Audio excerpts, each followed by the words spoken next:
You take us off. It's streaming, so we're Okay. Hello, everybody.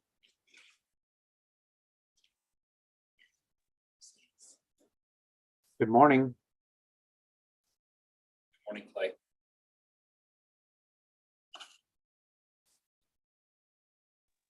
Good morning.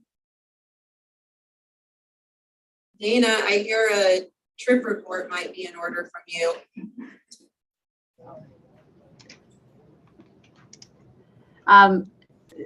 Yes, I just got back from Africa, so otherwise I would be there because I leave for DC tomorrow. And so it's a little bit too much to like go to Boise Yeah, in between. a So lot, I a lot. So was Africa business, pleasure, both? It was a little of both. It was a little of both. So yeah, my husband works in Africa, so I was there with him on some of his projects, and then Oh, wow. yeah. That sounds very fancy. So where in Africa? Mozambique. Oh, wow. All right. Does he speak Portuguese? He tries to speak Portuguese, Oh, but okay. I could tell from the response that his Portuguese is maybe not as good as he thinks it is. That's But he hilarious. tries. Oh. So my husband speaks Portuguese and I'm conversational in Spanish. And he thinks that it's kind of that same thing where he thinks he can speak Spanish. And he tries to say things, and similar to what you're saying, people will look at him like, I know, you know, they're not the same language.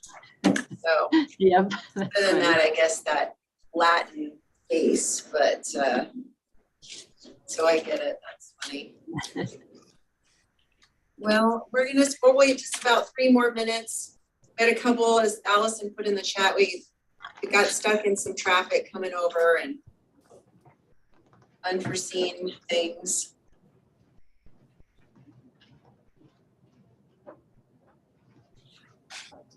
Clay, have you been anywhere exciting in the last week or so? You're always on the road. I'm actually on vacation in Donnelly right now. So I In took where? this week off. In Donnelly? Oh, I thought you said Guam for a minute. Did you hear that too? Okay. Wow. Oh, shoot. Well, sorry to interrupt your vacation. Oh, no worries. Beautiful backdrop for a Zoom meeting, but Thank you. Hopefully you've got a good I have a good view of the mountains and the trees, so that's all that matters. Awesome.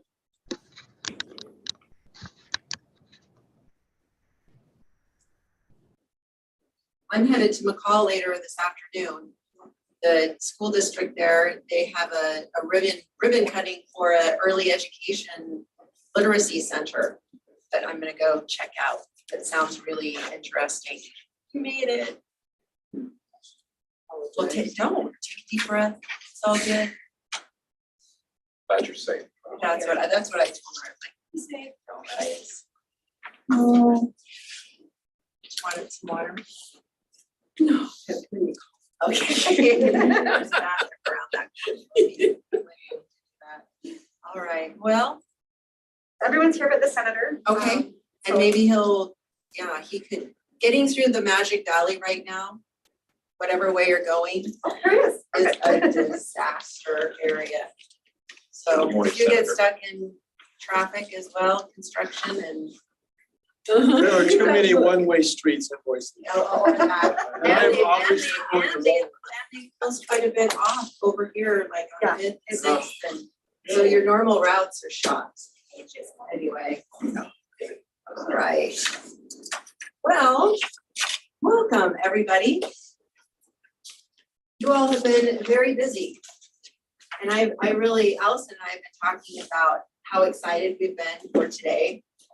Not that there's going to be easy decisions by any means, but I feel really good about where we are to this point. And I guess before we, well, let's approve the agenda. Let's do a couple of approvals, and then maybe I'll say a couple of things there. So hopefully if you don't have it in front of you, we can get something sent to you. But we've got today's agenda. We'll go through. You can see on there the programs, and I'll get a little more detail. And actually, why don't I talk about that right now? What my preference would be on how we handle this.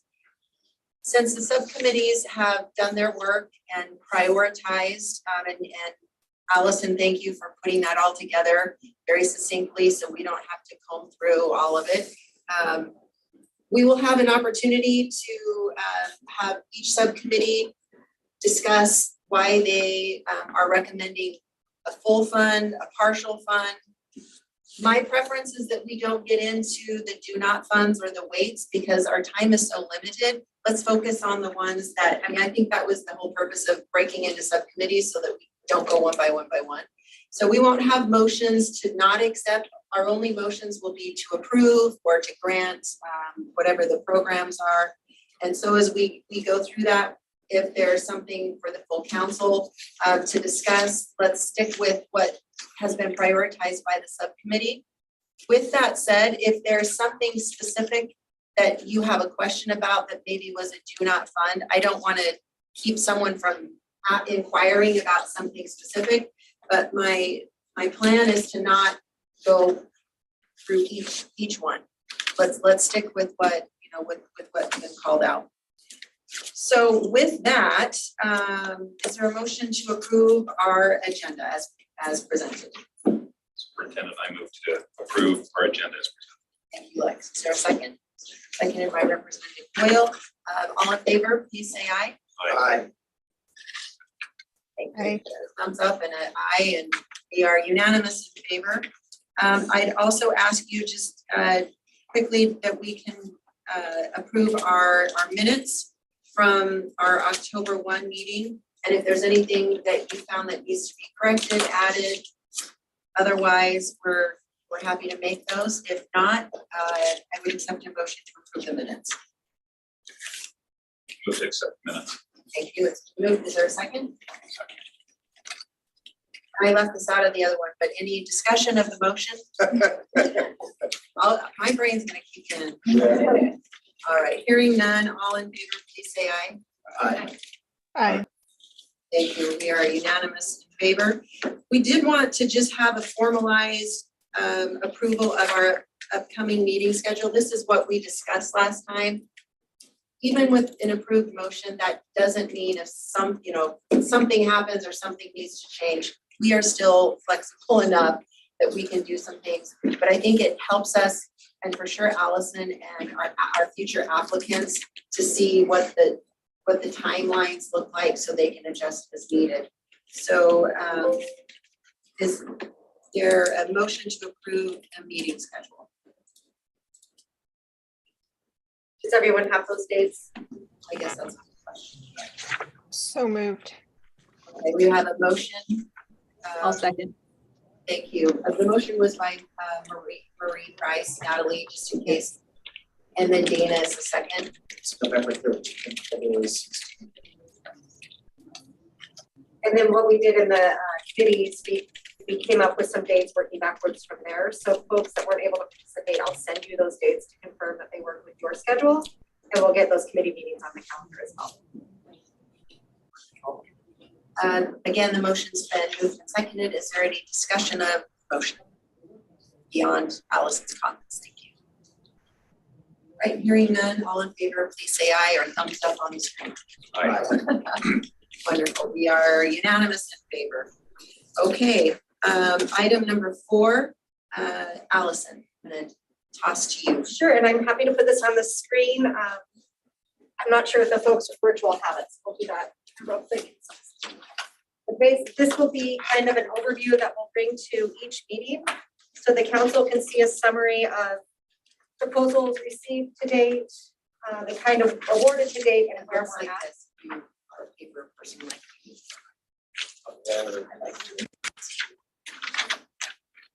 You like keeping the tree on the screen business. We're gonna help Marie and our friends at Idaho Code group. That's right.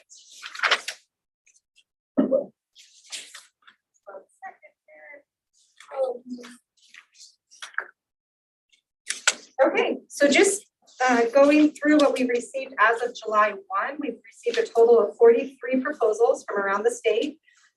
The council, from the August meeting to the September, we received 41. Of that, 3 of those proposals were either withdrawn or postponed until November. So 2 of those we will see coming back in November. Breakout by region. Region 5 is very well represented, as is 6 in terms of proposals received to date. We have awarded 2 proposals, one to Region 3 and one to Region 4. That kind of gives you a breakdown of what we're looking at by region, number received, and also the dollar amount requested. And broken out by the categories that the committee is reviewing. To date, we've received 15 proposals for existing program support and awarded $52,000 plus in that area.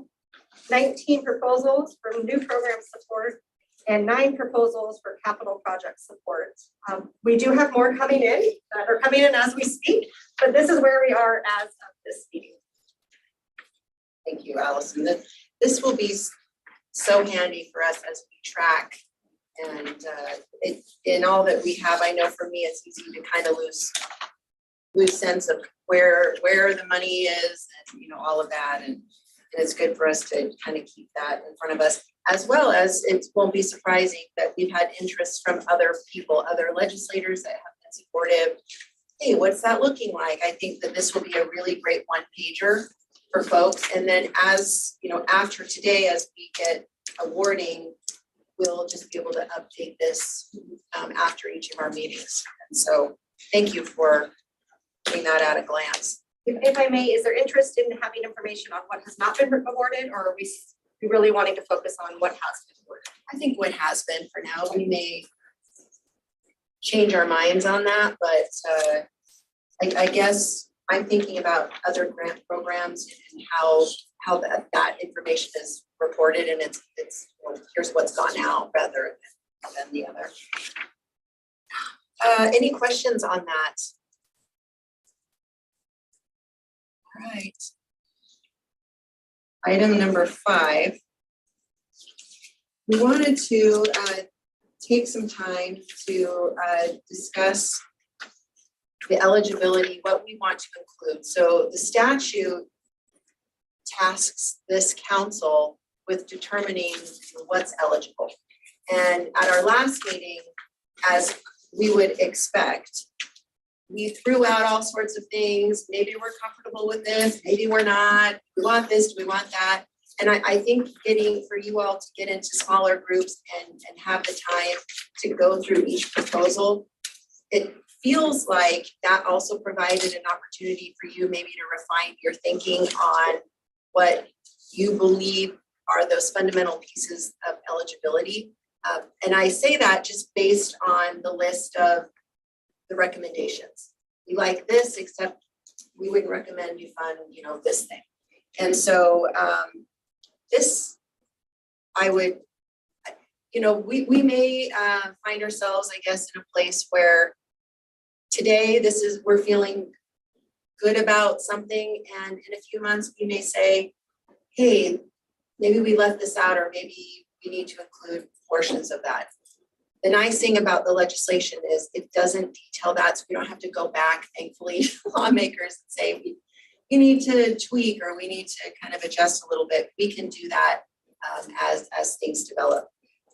I think for the purposes of what we're going to get into here in a few minutes, it would be nice to have a list of things that maybe came up in your committee meetings, subcommittee meetings, and that will also help Allison know how to refine the application. And that way we don't put forward an expectation with some folks that, well, you asked for this, I thought that meant, you know, you might pay for that. And I could see how, you know, it would look like that. So I don't know who wants to kick it off. What were some items that came up in your subcommittee meetings?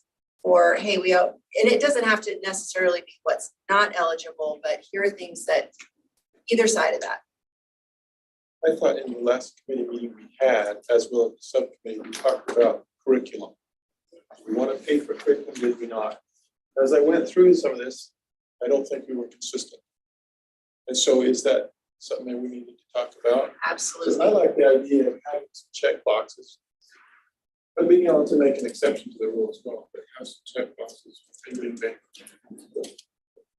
Curriculum, I think, something we ought to decide on. Do we want to pay for curriculum? I think that, yeah, that was actually the first thing on my own sort of list of things that I understood. I'm gonna say something which isn't meant to prejudice the council in what you're thinking, but I'll just say this on my part. The state of Idaho does not pay for curriculum. There are no line item dollars that go to a district that says, here's for curriculum.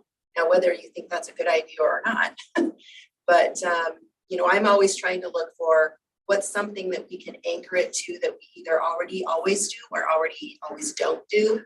And that was one of those items that districts pay for it out of their general fund, but it's not, here is a curriculum that the state is going to pay for. It's local decision, how much you want to spend, where you want to spend it, that comes, you know, out of your general fund. And so I think there's some room for us to talk about it. Lex. I think the senator brings up a good point, a good question. As I went through this, and thought about it a little bit, if there's an existing program already in place, and the district has a curriculum for that, I think that's part of the sustainability piece that the district should take care of. Now, when I thought about it even further, I also thought, if we're starting a new program, that obtaining and securing curriculum to be able to provide access for those students to those materials may be a hurdle in some situations. And so I've gone back and forth, so I don't know if on curriculum we can or should draw a hard line. But I keep going back to that guiding principle I have in my mind. If we fund a program for this piece, are they going to be coming back in a couple of years down the road for curriculum again?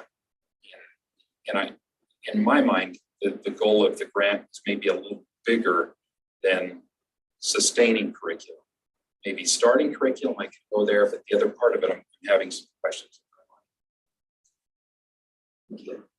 Other thoughts, comments? Clay, are you reaching out? There you go. Looks like you're going for the mute button. I think curriculum is definitely one of those interesting items. I can see both sides where, you know, if it's a new program and they're wanting to develop it, it's not something that we allow districts to use programmatic cost funding for, with an exception that if they're purchasing like a teacher resource tool, then that's different versus like a set of textbooks. And part of that, I think, comes from very rarely do we have CTE programs that start within a textbook and just complete the whole textbook. It's usually parts and pieces of different resources. So to buy that classroom set is not typical.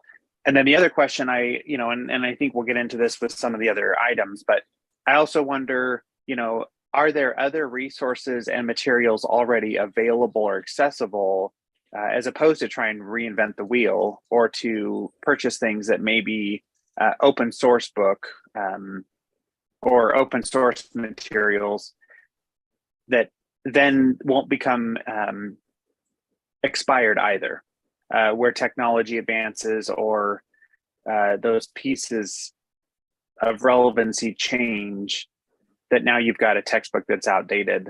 And again, I would say there are anomalies. It's definitely some of our health programs. You know, there is probably more of you start with this textbook, you go through it, you work on all the tasks, etc. But anyway, that's just my thought. As I went through, that was one of the areas I highlighted on all the projects was curriculum, travel, and then if there were notes to salaries, because I think those are the three that, to me, paint a picture of sustainability and whether it's viable. Thank you, Clay. Well, and thank you. Along with curriculum, so if at the beginning of the proposals, we choose to fund curriculum, and then 2 years down the road, they want to revise that curriculum, change that curriculum, could they be able to apply again and use the same funding to redesign that curriculum? Because You're asking me, I say no, but you're Yeah. asking them now. Right, and Because at the post-secondary level, we see that all the time. I mean, constantly revising our curriculum and making curriculum changes. So I just see that that's a door of, you know, if we do it the first time, do they get to then decide to apply when they want to change that curriculum?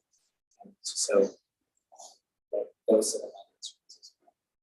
A little bit of a slippery slope. Right. Allison. Is there benefit in asking applicants who are asking for curriculum to justify the request? Maybe, I would, I mean, that would be great to have them do that anyway. right, but I'm thinking maybe like, to Clay's point, like there is no open source resource, or I don't know if that exists, or for the health programs, you know, the anatomy book doesn't change too much. I would think maybe it does. I'm looking at Yeah. Right, yeah, that's already another slippery slope. Right, yeah. We're only here till 3. I was just going to add from the program standards. So like what we would expect to be taught within the program, those are things that we as an agency continue to work with our secondary and post-secondary and industry to update and refine those. So as far as that high level of what program outcomes industry is saying we need to be having, that's work that we're already doing. And then it's taking that material or those items and saying, now, how do we execute it? How do we teach those pieces of information? So there's a big shift, I think, on the higher ed to move forward with open source materials. So there's not the cost out of student pockets. But I think it, and again, when you look at what people have listed as curriculum within the applications, there's varying degrees of what that is. Like one of them's access to a testing platform. One of them's more what I would consider consumables and not curriculum. So even those things are going to have, so if we are going to say yes or no, and even ask for that clarification, we may want to say, here's what is acceptable versus here's what's not acceptable. Or we define curriculum for our purposes. Yeah. Curriculum. And I don't know what that exactly is, but I think there's a way that we could make that clear. I guess if I was to go down that path, I would say curriculum should not be a textbook. Now, being a tech guy, get away with that. But and sometimes we think, well, it's hard to do some of these online. Well, these kids have been raised with computers. It might be hard for us, but it is not hard for these kids to jump online and see the curriculum in the textbook. So I would have a hard time buying textbooks for a curriculum. So for like some of those online programs, though, they're not renewable year to year, and the online program per student can be really expensive. So like in some of the medical platforms, it's cheaper and more cost effective to purchase a textbook because you have a multiple years instead of purchasing a program that's really good for 1 year. True, but the reason why, at least I understand, and the reason why you would subscribe to that or have to purchase because it is updated every year. Online, they can jump on and they can update the stuff. Textbook, it's really hard for them to update that without you have to buy a new textbook. So it's just throwing out, I'm not saying here, throwing out some ideas. I think Clay's point of, or maybe it wasn't somebody in here talking about the nature of this type of course is different than a math class or a history class. I mean, it isn't, okay, everyone crack open your books. We're gonna read about welding. I mean, you're welding, Right, yeah. you're cooking, Right. you're building, and those are skills that are demonstrated. I feel like I'm the least, experienced to be saying this, but it feels like that's, when we talk about the curriculum, what is it that will get you going? Are there fundamental things that is it what the teacher needs to organize the class around the skills versus I need a classroom set of books on being a diesel mechanic, which I don't even know that they make those, but maybe they do, or something like that. My son Am just I- had to buy. Okay. See, Okay. yes. Oh, well, that's different. Hire it. They're always trying to couch it for something. No offense, right? No, that's So- it. It's so true. Yeah. But are you saying that you're okay with again, I threw that out because I see we're not consistent in this. And even then, when I was looking at it, I don't think I was consistent. So for us to, I think we should be some kind of consistency with the ability to make an exception. I would tend to agree, on the, on a welding, the welding textbook could last 20 years. Those methods have been forever, right? A long time. They don't change as much as say healthcare or and diesel mechanics for sure.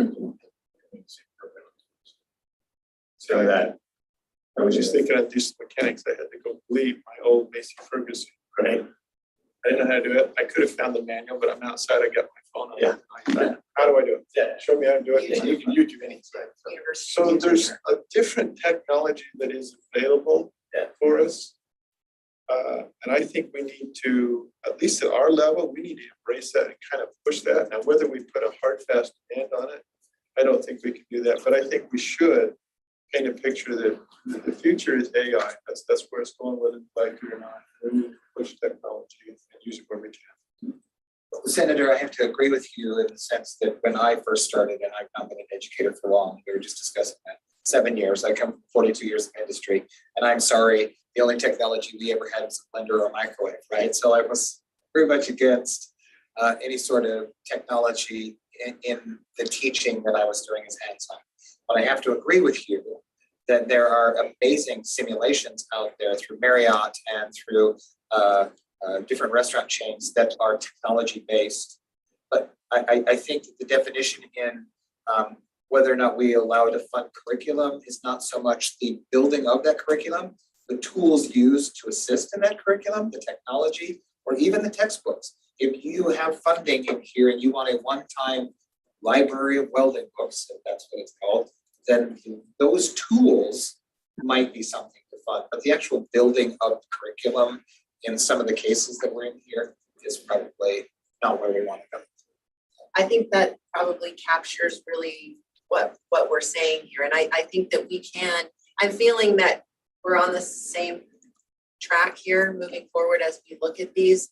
But if it is something that's a tool, it's a brand new program to get it up and going, they don't have any materials. But if the thought with the request is this is going to sustain us for all of time, or that we need to come back and constantly update, that's not what we're going for. Right. We want to get you going, and then the school needs to kick in. And I think that is one of the areas where the district, or that they can have their skin in the game, that they're getting the materials, the consumables. We're going to build the building. We're going to get that CNC equipment in there. These are things that they cannot do. Right. Yeah, but getting materials and those types of things, it's a budgeting exercise. And gosh, if we're gonna get your building built, we'd hope you'd be able to do the other stuff. Allison. Marie has a question. Oh, thank you, Marie. Hello, yeah, I do want to provide a advocate for consideration of curriculum for new programs. I feel like that is one of those barriers that could be challenging, especially if for a quick program startup, that perhaps we should consider under our priorities, item number 4, addressing challenges districts encounter when accessing resources to sustain high quality career technical programming. So I think perhaps sometimes there may not be a curriculum available, or it's just going to take some time to build that curriculum. So I think the council should consider curriculum in certain instances, such as the startup of a new program. I do like Allison's idea of if curriculum is requested to ask a few more detailed questions about, is there curriculum already out there? I also think on those textbooks that you're referring to, like welding or diesel, those are really important for the knowledge side of a technical program. For example, blueprint reading for welders, just understanding, car mechanics, for diesel. So I think there's value to having those textbooks as part of those types of career and tech programs. Thank you. Thank you. I feel like we're at a, I may not be able to write it out exactly, but I think we can move on from curriculum and use that as a kind of a standard as we, look at some of these programs and then we may be able to figure out how to, when I say we, Allison and Natalie, how to put that into the minutes for curriculum. Let's talk about supporting curriculum with a nudge or a push towards technical online, if it works. Is that what kind of where we're at? I think we're supporting curriculum on a case-by-case basis. Shouldn't it just be answered in the sustainability question? Yeah, It's really in the right. sustainability question, how are you gonna maintain that Right. long term? I agree. Another thing is a barrier to looking at the programs, I think we have a sense of, well, yeah, when I looked through, I thought, well, that one makes sense for that curriculum. Brand new program, they've never done this before. They have to have something to be organized and, move forward. And other things that felt like it was, well, if they'll pay for it. Yeah. Yeah. You got that feeling on some of it. Exactly. So, what I love is that without talking about it, we all got to that same place. And so I think, this case by case is, what are the, is it new? Does that make sense? And if it's something that was already existing, is it justified in there? And I think you made a statement a while back about skin in the game. yeah, Whatever it is, they've got to have some kind of skin in the game. It can't be, oh, well, it's free, let's get the money. exactly. Okay, well, let's talk about travel. Okay, Representative Boyle is a no on travel. Okay, and then that's great. Brandy's also a no. So, and I'm seeing other heads shake. No. I'm a little different for the kids on a field trip. I learn by seeing things. Certain things you just can't see on a school ground. But travel is very, very expensive. So I'm okay just throwing that out. Okay. I'm one voice, but I actually support travel for all the reasons that Kevin just explained. And I think there's some real benefits. And I think there's also some, workshops that are regionally produced that some of these kids might benefit from going to. So I actually don't have a problem with travel. And I think we're approving these grants. I think we're all level-headed and able to understand what's appropriate travel and what's inappropriate travel. If we want some of these schools to go compete, there's travel involved with that. There's travel on field trips. I learn by seeing things. That's why I show up at state hospitals sometimes unannounced, because I want to see it. I agree, travel is really important for kids to go see things, but it also can teach them, if you want to do this, you fundraise for it. Yeah. You go ask the community to help you. We do that with our FFA kids. We don't say, okay, alumni, we want this much money. No, we might pay for half of it, but you guys are going to fundraise for the rest of it if you really want to go. It teaches kids that things aren't free. Maybe we're teaching. We're trying to teach. Well, and them is that. travel sort of that project skin in the game? They may not be asking for curriculum, they're asking for travel. And so is that part that you say, hey, kid or school or whatever? Other thoughts? The thought I keep coming back to on this is the sustainability. I've got a new crop of students coming next year. If I've set that standard for a program to be successful, these kids have to go here or should go here. Next year, it's the same expectation for the program. If those kids before have skin in the game to be able to go and have that experience, it's different. I'm not sure we should send the message through this grant program that we're going to fund that, because that group of kids, now it's next year and down the road. But at the same time, With all the sometimes sports, to send kids, I have a problem with all this sports stuff in school anyway. Takes away from what they're supposed to be doing. So schools pay for all this travel 2 and 3 and 4 times a week. for travel. Sorry, Dana?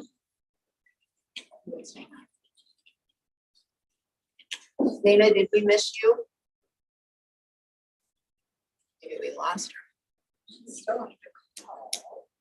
Seconds. I think Clay has a comment as well. While we're waiting. Sure. Clay? I think this is another one where it could be both sides. I think for teacher travel, I think that's a no for sure.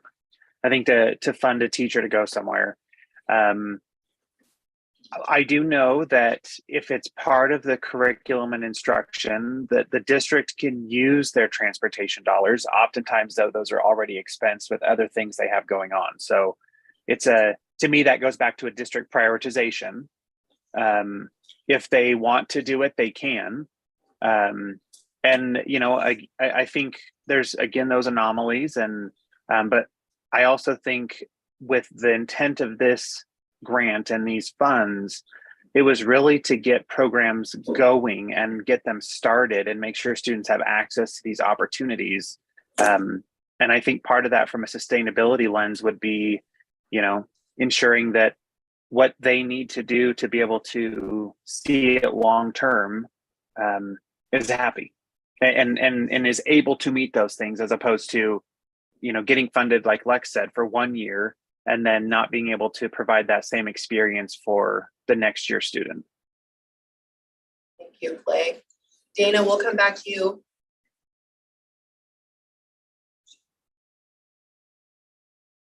I will opine. I'm on the thinking that Clay and Lex, what they just shared, and Judy. When I thought about, we talked about this legislation, it was get the program going, extend the shop, get the piece of equipment. And that when you develop the program as the instructor, you decide that you want to add in the trip, or you don't know what kids are going to qualify for what, but that's on you as the program or the instructor to work with your building principal, to work with your superintendent to say, hey, we're going to do this new program. We need some money, you know, for travel and for some of those other things. So going back, I just have to keep taking myself back to why did we put this together? It was to get the infrastructure of a program started, and the travel, that's important, and we want kids to be able to do that, but that's on the fringes of really what the money is for. We have, it incentivizes the students in our program and our technical advisory committee to be involved in those types of needs for those pieces of the program. We have students that are allowed to go on a trip to either Las Vegas Decatur Source or to the Chicago Food Show, but it's the top performing students. The grades have to be there, the work has to be there. There's a lot of incentives along that path. So to incentivize those students to fundraise or to talk to the community and get those travel pieces, I think that's the important stuff.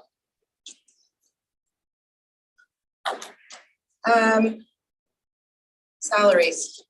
Let's talk about that real quick. Maybe we're not going to need to talk about it because everyone's head is shaking no. Oh, Dana, I can see, it looks like we got you back somehow. Yeah, sorry. Oh, there you go.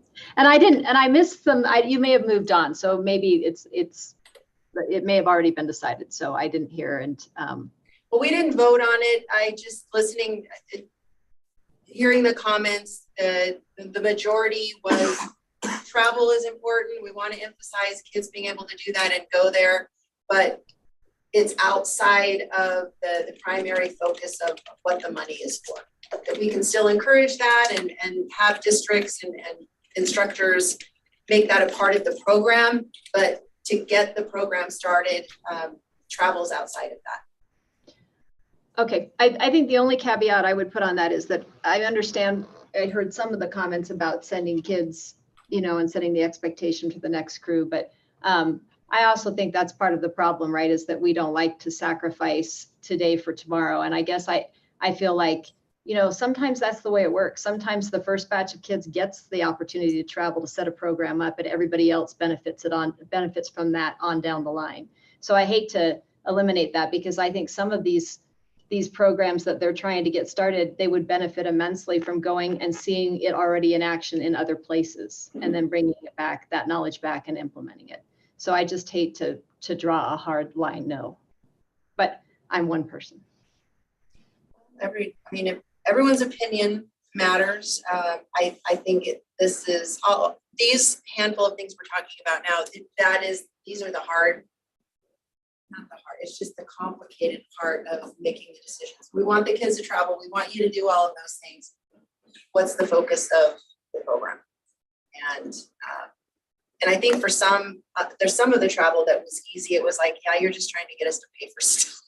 Right. Like, oh, and then let's put in the travel. And so we'll get to discuss some of this. It doesn't, just as a quick, let's talk about salary immediately, head started shaking no. So we're not here to sustain salaries or That's to an pay. easy one to say, there's the skin in the game. Okay, perfect. Anyone have a differing opinion of that? Probably wouldn't share now that. The one I wanted to bring up and that was last on my list, which isn't to say there's others that we can't, but I noticed several things costs associated with the building permit, sort of like, well, here, if the grant's gonna build the building, could you also pay for the building permit, or could you also pay for that? Hookup fees. The hookup, yeah, The Construction road management improvement. right, Some of those professional services. are yeah, fees. so I'm a no on that, I'll just get it out there. Okay. Again, we're gonna help you get the building. Have some leadership to be able to get that part. I'm seeing heads nod. Dana, Clay, Marie, Clay? I agree. I think to me that goes back to sustainability too. You add a building, you add facility, your operation costs are going to go up.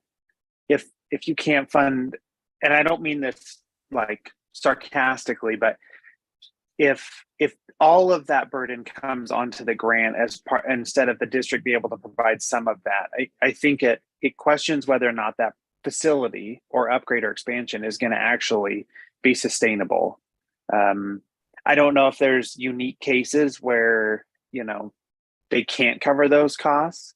But I'm completely on board with, let's cover the cost of the actual facility and not the soft costs, if you will. Thank you, Clay. Dana or Marie?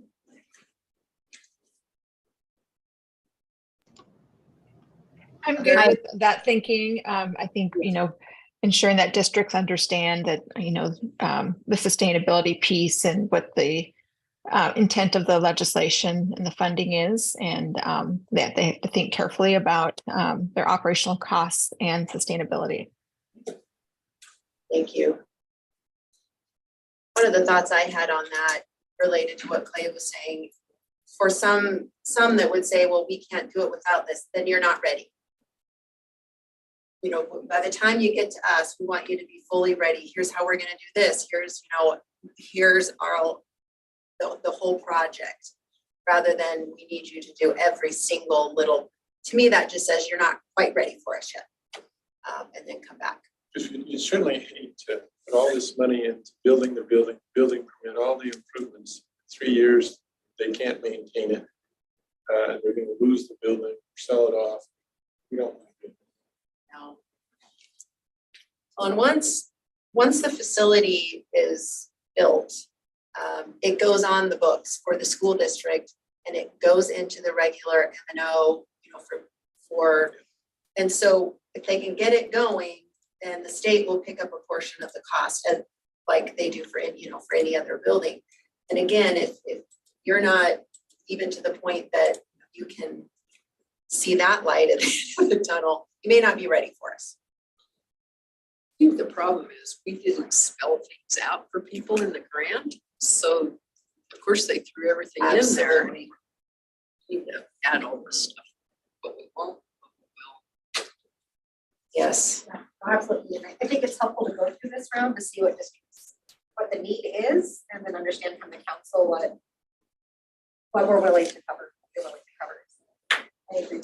boy, I mean, it highlights the needs in CTE, which I think just really underscores why we wanted to do this and, you know, what districts are looking at. I think it's been very informative on all of the pieces of it. So for that, of course, we appreciate people that were willing to step right into the first round as we kind of sort through.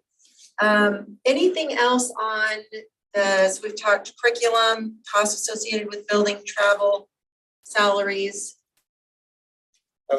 We've talked before, the last time we all went together as a subcommittee, we talked about it, multi-year. This is for a multi-year thing that we're doing. Some of us is we want to do this for 3 years, we want to do this much this year and that much next year. Sustaining a program for several years. My answer is no, but I'm curious what other, again, going back to what, you know, why we did it, get you going. And then, you know, anyway, Lex. Yes, I'm looking at this through that same lens, and my answer is no as well. Here's my reasoning to get to that point. When we're looking at funding at $45 million, it may be one-time funding. There's a possibility here that I hope that we're recognizing more needs across the state, that the powers that be could advocate for that. So I think this has been a great window into needs that maybe haven't been recognized previously. But if we're trying to hold funds for possibly 3 years and there's other needs that come in, and we make a commitment there, we might not be able to fund that unless we expense those $45 million. And so I would be a little bit uncomfortable giving a district 3 years worth of funds in one fiscal year. And so through that lens, I'm thinking I would rather it be 1 year or one project. Seeing heads nod. Well, and Dana changed Yeah, my mind a heads little nod, bit on the travel idea, but what you say, Lex, is the same concept. I mean, are we going to do that for the next group of students, or is this just one time to get it started and then you're on your own? Where do those funds stop? I mean, do we fund those for multiple years, or is it just one time ask, or what? Yeah. We're checking that. Yes. No, it is that one project, and here's the thing that you have not been able to fund for yourself to do the program. And I think that's why it puts so much pressure on this committee to make sure, yeah, it's a 1-year fund project.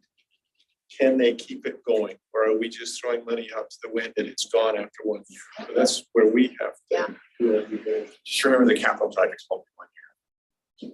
Capital project. But it's a one project. It's a one project, We're right. gonna build the shop. We're gonna extend the base. It kind of goes back to you're not ready. If you Right. need multiple years, you're not planning. You're not Right, ready you're not ready there. for the. Yes. Oh, sorry. Or Dana, sorry. No, Clay raised his hand. He should be respected for that. It's virtual here, okay, Uh, go ahead.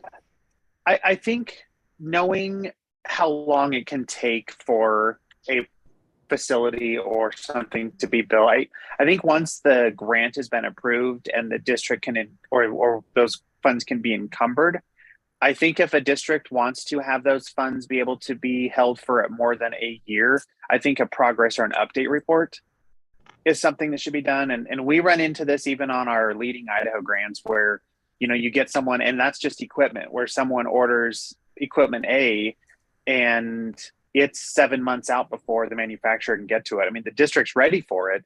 It's just they can't get to it. So and what we do is we require an early cutoff, but if the district can show us that it's already been ordered or it's on back ordered, I mean, we just don't want to sit on it without some type of progress update while they go through a design phase, if you will, if that hasn't been done.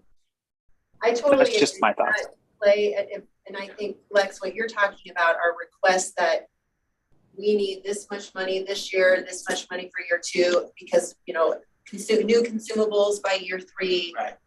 Yeah. That's different than here's the money, it may take you a year to build, finish your shop. It's not a capital project or an equipment Gotcha, investment. okay. This would be an ongoing need over 3 years. I would be uncomfortable with that. But the way you're speaking about, Clay, exactly. Dana? No, that's exactly what Clay stated was what I was concerned about as well, because just looking through the grants that we have in front of us right now, the majority of the expenditures really are for like equipment or classroom expansion or whatever. And just being in the construction business, we don't have a project at the moment that's on schedule. And so That's true. I just fear for them that, the intention would be great to get it done in a certain fiscal year, but in reality would probably bleed into 2 fiscal years. I think it sounds like there's 2 sides of that coin. One is once the money that you've been told, hey, here's the money to build your shop, it may take into another fiscal year to do that, but that's different than we need so much money to make sure we can keep having the class for the next 3 years. That's outside of where we are. Okay, Maybe just one more. Yeah, no, we And wanna. This is kind of a little bit different, but kind of leads in what Clay was starting to go down this. My biggest fear is that we approve a block of money and go out and do a project and come to find out they used it for something totally different. They went out and bought a $10,000 camera. And the public gets a hold of that and we get, taken through the grind on what how we wasted taxpayer.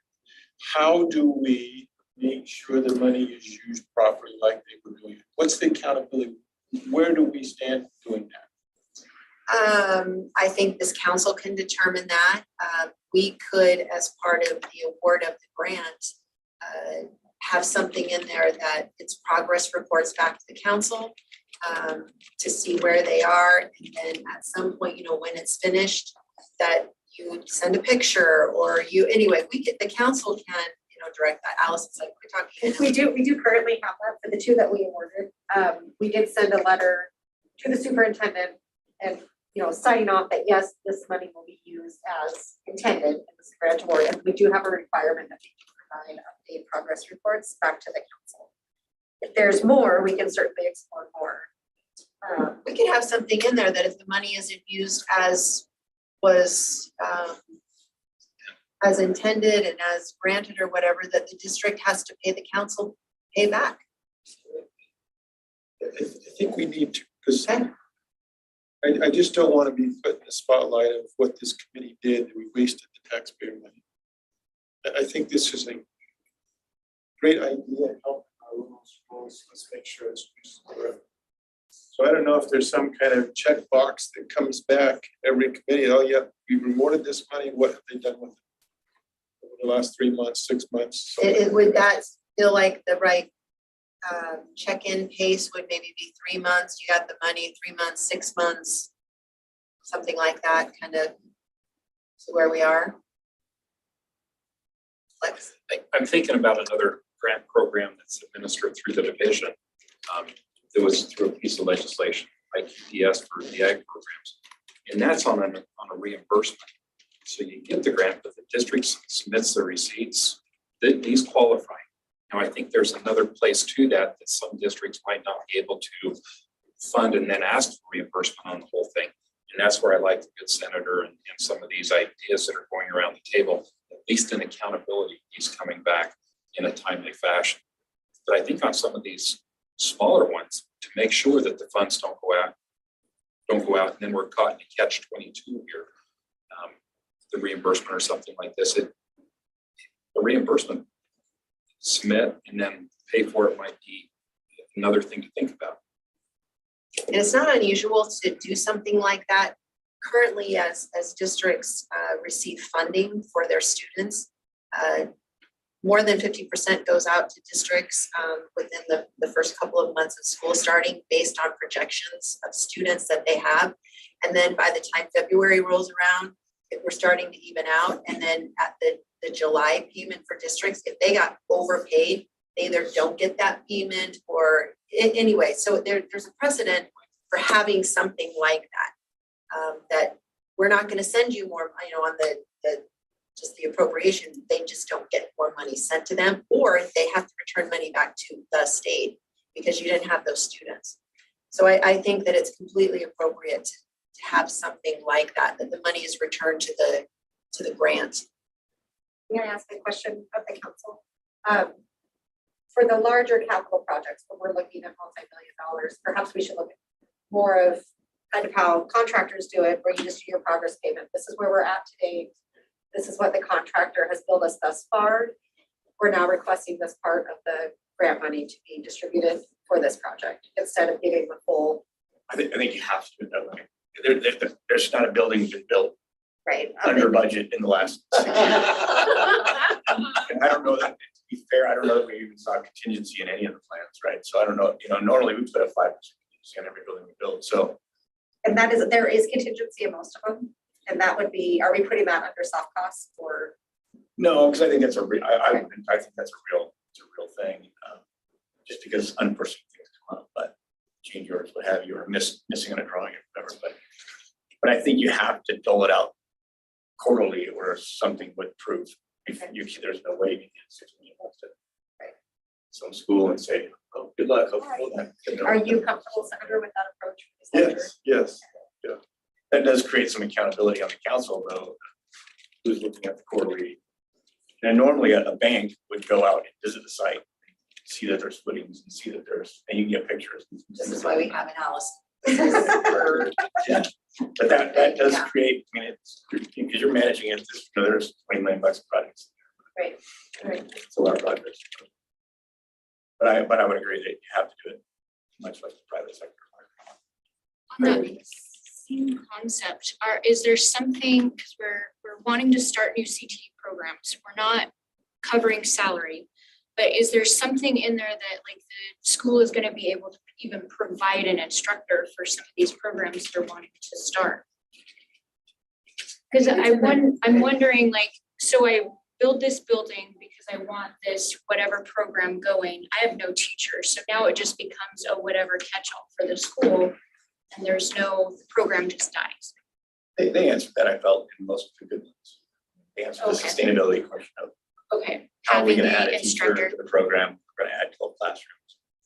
So in most of them, I felt like they addressed that in the capital budget.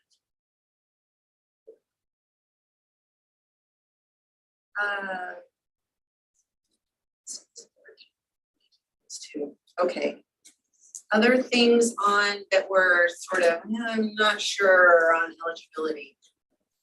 And we may stumble on one as we talk about a specific program, but I think There were a couple under the new programs that I think, Marie, and yeah, we can talk about that. as we get going. All right, well, How about flat roofs for buildings?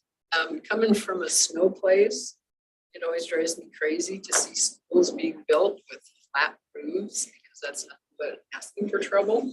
And I noticed the one for Potlatch, the drawing was a flat roof. I don't know if we can say, That's interesting that that's what you caught. That's what, I mean, all of our buildings are flat roof. I mean, we have hundreds of thousands of square feet of buildings in Coeur d'Alene, Idaho, where we have plenty of snow. right.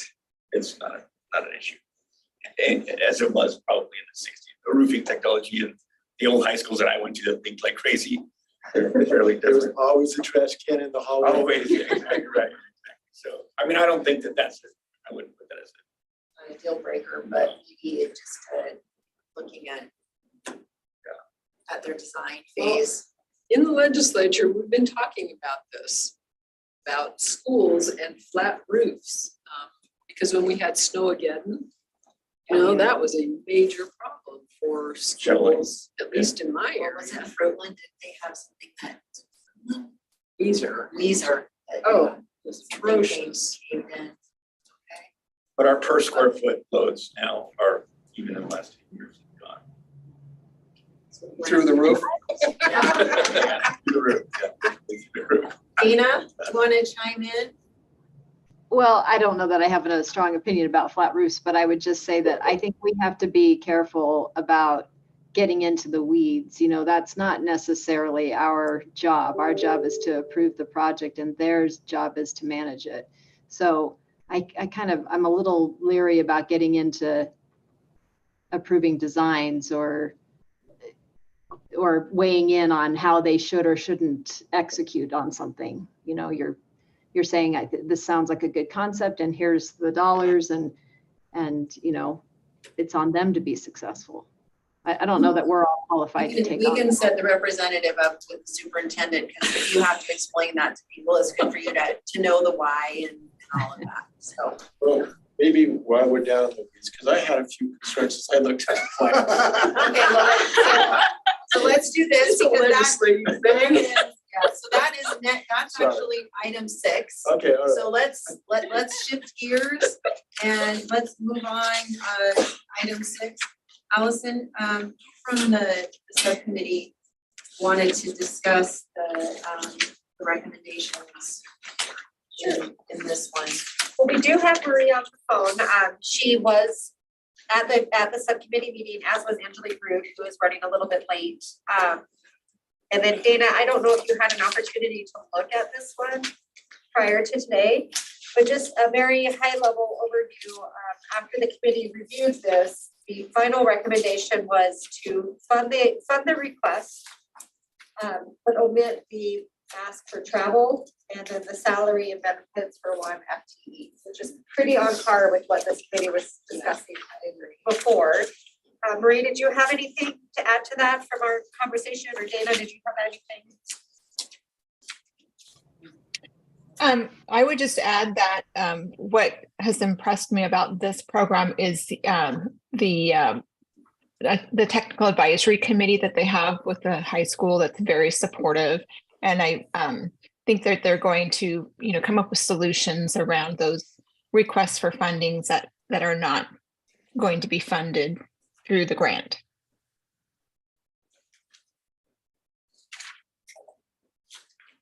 So Senator Cook, Yes, your questions. I'm trying to see if this was a question.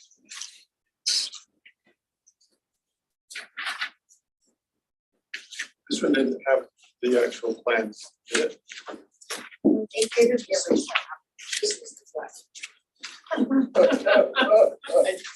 I just think that's great. Yeah, the counter, Sorry. the counter, give you a quick, first week or something in Flatbush, North Idaho, is on a 12,000 square foot building, you have sloped roofs, you have 6,000 feet per side, shed, which will kill you if it falls on you. And or cause massive plowing issues for doors or anything on those slope sides. So it's kind of a double-edged knife, right? So there's arguments for both sides. It would be in your original application. But it's something. So 700 feet, above sea level. One of the things that, you know, I was happy to see the committee recommend this. One of the things that we really, well, both the representative and I, when we gave examples of what this grant fund could support, was specifically in the north, programs related to forestry. And so when we didn't see anything for a little while, it was like, where are forestry programs? So I was really happy to see. Kevin, I've got your, you've done this, Well, this is what they submitted as a full sample. So it will be one large shot. Just one large shot. Okay. Right, I guess I didn't do a follow with that. Okay. Yes, I should. I will share during the committee meeting, one of the questions that was asked was this district also applied for a Leading Idaho 2.0 grant. That grant was for something not related to this project. And one of the questions that Angelique had was, are the 2 grant awards contingent on one another? If they don't get one, will the other project not move forward? And that is not the case. And I don't know, Clay, if this one was awarded a 2.0 for the computer programs. You may not have that ready. I don't have it in front of me, but I can look it up real quick. Okay, it was for $40,000 for laptops and software for students to be able to design projects for the ArcLight CNC table.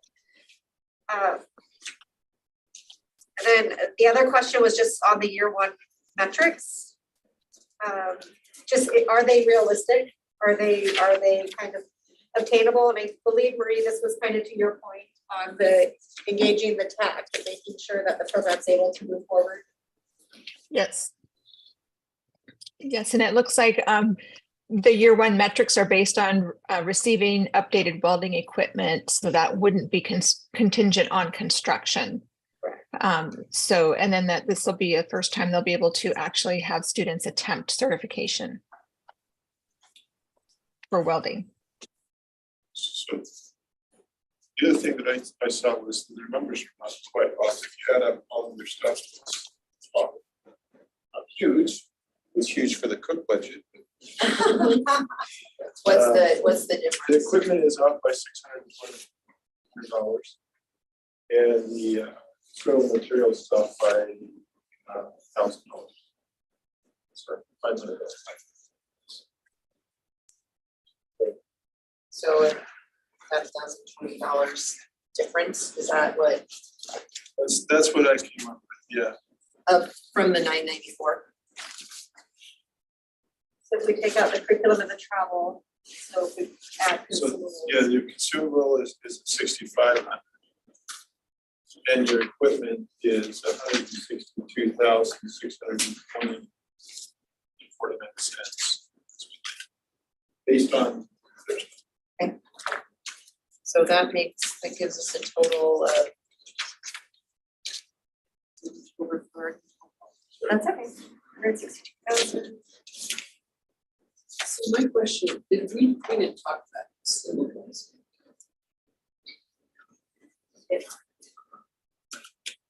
I guess I kind of lump that into the curriculum.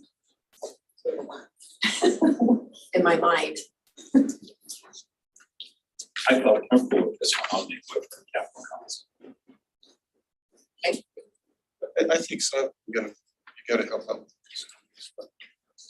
For a brand To get started. new, get started, this was not a program. Not sustain, but get going. Is this the one where the instructor said you had to come up with a curriculum, you had to write curriculum? Was that No, a I different- believe that was Orfeo, was for the fisheries. So it looks like we have a new total of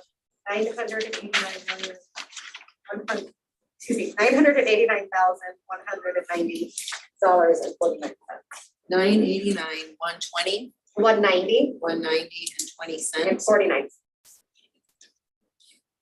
How about we just round it to 49 cents? Just 989, 190.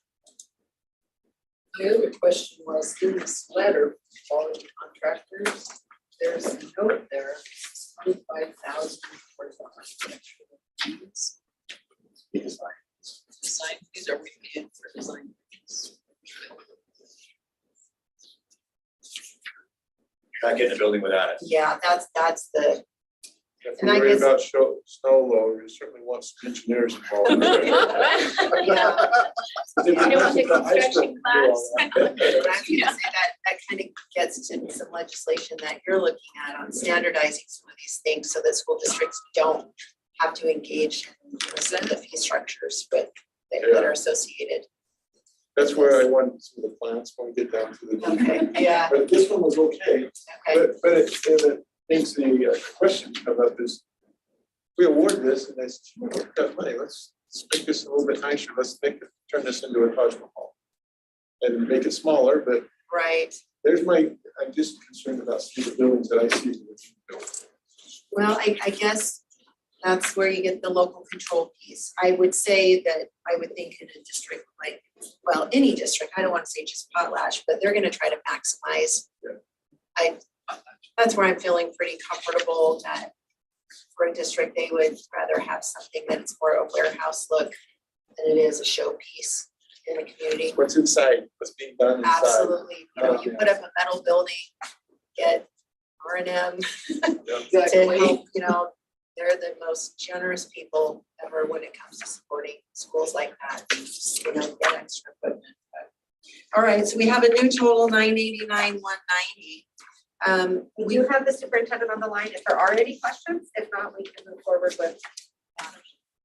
I guess because we have divided these out into our categories of new programs and we have action items listed. I mean, anything is an action item. We made everything available to act upon. My preference would be to finish, let's go through the proposals before we like do separate actions, and then we could go back and do a motion, rather than a motion after every single one.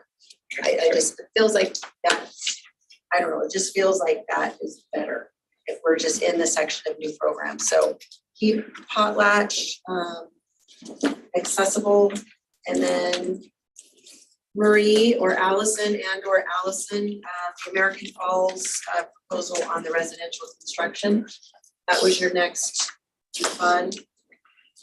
Yes. This was for a new residential construction program in American Falls, in partnership with Neighborhood Works. So it would start the program at that district. The Neighborhood Works has purchased the land for homes that the students would build that would then be used for low-income housing within the community. This is the rebuild thing? No, it is the residential construction. Oh, okay. So reviewing this in committee, the cost was relatively minimum for starting out a new program that is an identified need within the area. Marie, did you have anything to add to that? This was our second priority. Felt like this met all four conditions and was a good project to fund. I had a question about, they're selling these houses and who receives the profits from that? The students are constructing them, but the Neighborhood Works is buying the land and then they will be selling the houses or making them available to low-income members of the community. So the district will not be getting any profits from the construction of the homes. That works as a nonprofit? It's a nonprofit. Okay, that's good. So the school district builds the homes, gives them to the nonprofit. The nonprofit has the land and allows students to come on to the property to construct the home. And then the nonprofit sells that or donates that, however they ask or give that to people in the community. We did something like that in our high school. So it's the highest bidder. We get the money and put it back into the program. Is this unusual? The way I'm reading this grant is that they're asking for the tools and equipment for the students, and then a trailer to get it back and forth. The other agency, the stakeholder they're working with is supplying the land and the needed construction materials for that. But what we're doing is providing access for students to gain those construction skills. So the entity that eventually donates or whatever with the house, they're providing all the construction materials. Correct. Okay, so it's not a cost to the district, it's an opportunity for kids to use their skills. Almost like habitat. Oh, okay, all right, that makes more sense, that's a good to ask. Okay, I have one question. I don't know if it was asked or not in the committee, but do they have a instructor for this program or a teacher that actually runs it, or? I believe they do. Let me pull up. I've got an additional question for you as the director. In here, they're saying that currently they don't have a program and it would be difficult for their district to meet the needs or to meet the requirements for CTE approval. With what I read in here, and so that might be a question that I'd like to ask. They must have an instructor because they say regular course instruction and safety instruction will take place at the high school. Hands-on instruction and experimental will take place on the property. So they must have that. And they're not asking to fund a teacher or an instructor. Right. I have that highlighted on my notes as well, as far as their comment about not being able to meet the requirements.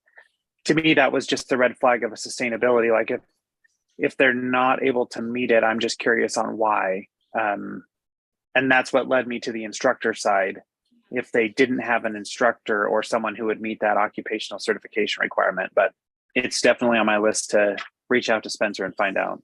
Yeah, that was my question as well, when they, it would be difficult to meet that. That would be my own question. Superintendent on this grant sustainability, if they can't meet that criteria. Was Randy Jensen on? No, okay. That's my Spencer. question. So they get $20,000 worth of tools. They make the statement, says, we don't know how much that'll cost yet because we have some people that are partnering with us. I know at all, we don't need the $20,000. We find out. I have a feeling if we give them $20,000, they're not gonna go get it for the partners. If we don't give them $20,000, they're gonna work their tail off to get the partners involved. Well, they do have the partners where they need the land and the materials for the homes. Yeah, I'm just reading number 3, so on that second page, it says we request specific quotes or estimates as we are unsure of which tools we will need to purchase and which tools our partners will provide. That's in regard to the $20,000 cost of tools. I'm feeling like there's enough questions on this one that that we put it in the next round. I'm just making that, you can disagree with, the council can disagree with that, but I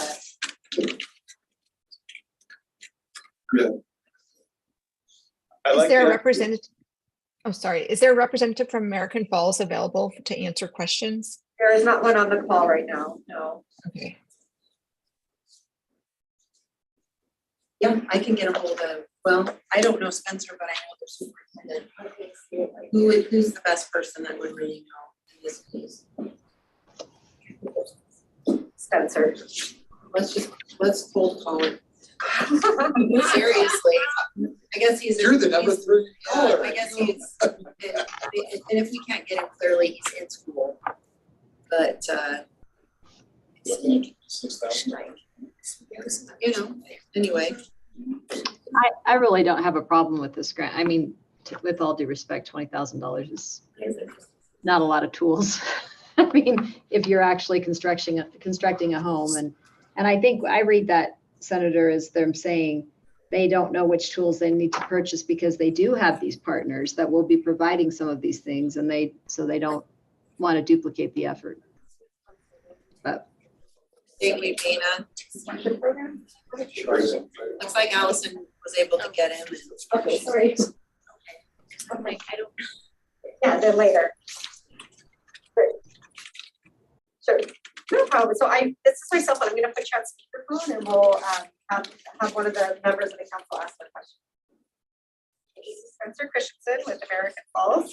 Allison, why don't you ask the question because you're right there. I'm right there. Okay, Spencer, thank you so much. One of the first questions we had is, do you have an instructor for the program?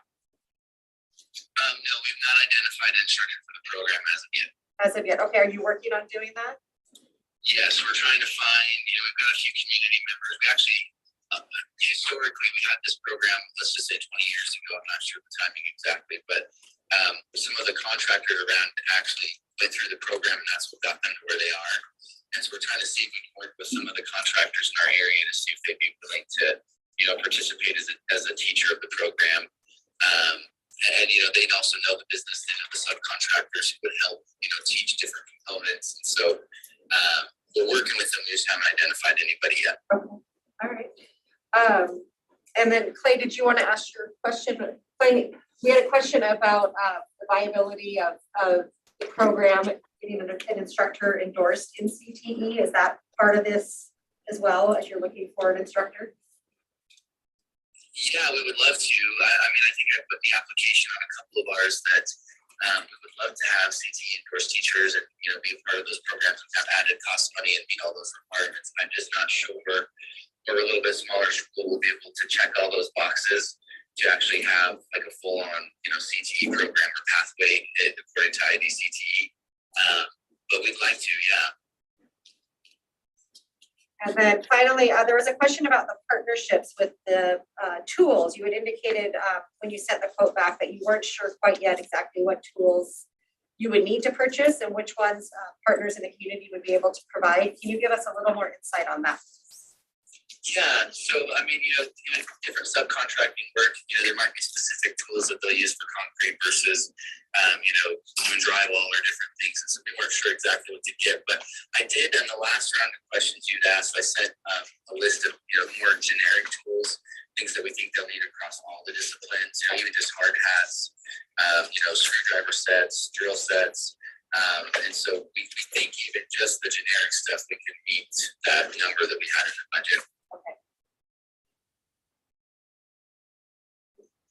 Any other questions? I think those were very big ones.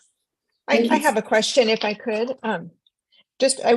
Spencer, could you just share with us a little about those partnerships? Can you a little bit more detail? How are they formed? How are the partners going to support this program? Can you give us a little bit more details on that?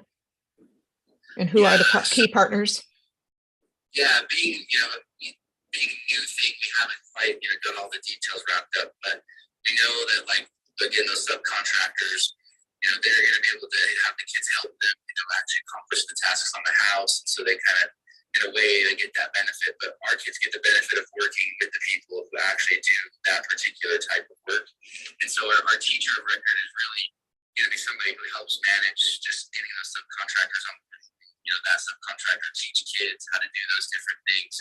And so we actually think in a lot of ways they're going to support even more financially than we actually are intending them to, just because they're going to see that benefit on their side. But they're really going to be there helping teach kids and being a part of that process. Again, if it's concrete work, the guy who's a subcontractor for concrete will be there for 2 weeks, helping teach the kids, and then after that, we'll be working with the next, subcontractor. And so they'll be participating with this throughout the whole process. And so we think it's really mutually beneficial for both of us, them and us, to in each of those parts. But again, their exact role we haven't fully defined because it does depend on who's teaching, like our teacher of record for that class, and how much we really need subcontractors to maybe step in and fill content gaps. But we really see the biggest benefit being, that subcontractor is the expert in that. So they're going to be working directly with our students in that particular, field of construction. One more.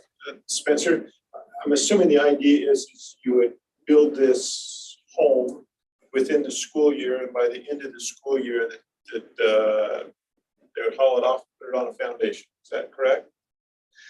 Well, I actually think it'll be on purchased land. The foundation will already be there. We'll be building on that site. Then we'll be building it here at our school, and then moving the house. I think our students will be transporting them to actually go work on that site. And the hope is, yes, that it would be one school year and they'll have the house finished. So if we were to award this money, we believe you could get all the people in place, the partners, the contractors, the subcontractors, everything lined up and get it done by the end of the school year? By the end of this school year or next school year? By the end of this school year. So I would say the end of this school year would be getting all the pieces in place, getting all the purchases made, getting the program set up. The actual construction would be next school year. Thank you for what you're doing for the kids. Thank you. Yeah, well, thank you all for the questions. It's actually helping me think through this a little bit better too. So Thank you so much, Spencer. We appreciate your time. yeah, definitely. Thank you. Okay, bye-bye. Bye. I feel like it's not quite ready yet. It's a good program. It is but if such a they're even- great but If idea. they're looking at next fall, I don't think that I think we could indicate that the council is supportive, but maybe we don't write the check until May, or I don't know. There's too many details that just agree. If they could come back with an instructor, say this is our partner that's going to teach the course, this is what we have in place, I would vote for this. But right now it feels early. I agree. And I think, reading through this under industry partners, he had named names, but after speaking with him without concrete names or people, I think I concur with your thoughts about not ready yet. there needs to be a little bit more detail, a little bit more actual partnership, relationship development, and commitment by the partners to participate. Okay. Let's move on. Oh, excuse me, Dana. Well, I was gonna say, I'm still a yes. I think sometimes you build the ship while you're flying, and $26,000 is just, I mean, when you're talking about construction, that's just a drop in the bucket. I mean, that would just, he talked about hard hats and screwdriver sets. You could spend $10,000 just on that, you know, to get your kids ready. And I mean, obviously, construction is one of those areas that we should be hyper focused on, because we know we have a deficiency in this state, and we know we have, you know, we're backlog trying to get housing up. I mean, so I'm still a yes, but I think that we're all yeses. I haven't heard that it's a no. I think it's a, let's get that other piece. Brandy, you had a comment? I just think he could potentially need more to get the program going. If we wait and get a better idea of exactly what's needed, instead of doing this small amount and then them saying actually really need more, like doing it all the time, making sure it's That's a great. Yeah, I mean, ask for more detail and let them come back next quarter, and Yeah. I'll make, to your point, probably ask for 40 or 50, because you realize when you sit on the phone, you get ideas of your target. Let us know that we are on board. Yeah. Oh, and I love like get out of the school, go somewhere. I love that. Yeah. Okay. Let's move on. American Falls High School has another one that was recommended, the rehabilitation. Well, it was forwarded for council, to the council for discussion. This is Oh, one of sorry. those items. For starting the rehabilitative services program. And this is one where it was not clear to the committee, and it would be beneficial for the council to define. We prioritize nursing as one of those high demand, highly skilled industries. Does that extend to the medical arts and rehabilitative services, or is it the council's desire to focus strictly on nursing pathways? I'll just put out that I believe that there is a whole allied health industry, which includes like pharmaceutical, rehab services, therapeutic services, et cetera, that is in dire need of employees. And a lot of the entry level jobs and occupations in healthcare come from these allied services. So it's my opinion that we should look at a broader scope than just CNA or nursing in healthcare. Thank you, Marie. Brandy. They're very different programs completely. What are they? Rehabilitative services is more your sports medicine. The difference with that type of program is like CNA has those certifications at the end of the course.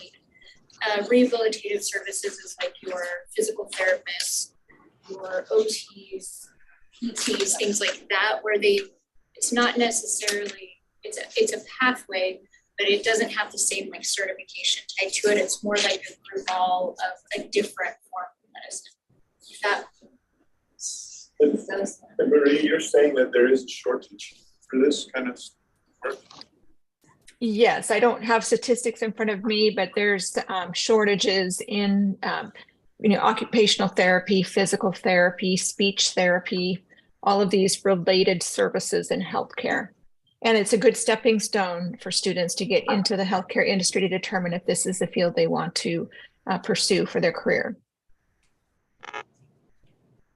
One of the things that I struggle with on this is I don't dispute that it's $20,000 to buy the crutches and the stethoscope. And I mean, to me, can I say consumables? These are just the items of the program.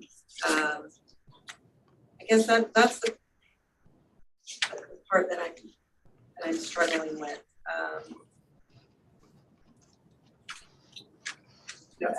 I know it's only $20,000, but I know that all the 20,000s add up. And, I look at, I'm just looking at what they turned in, the list of things. I know these are needed things.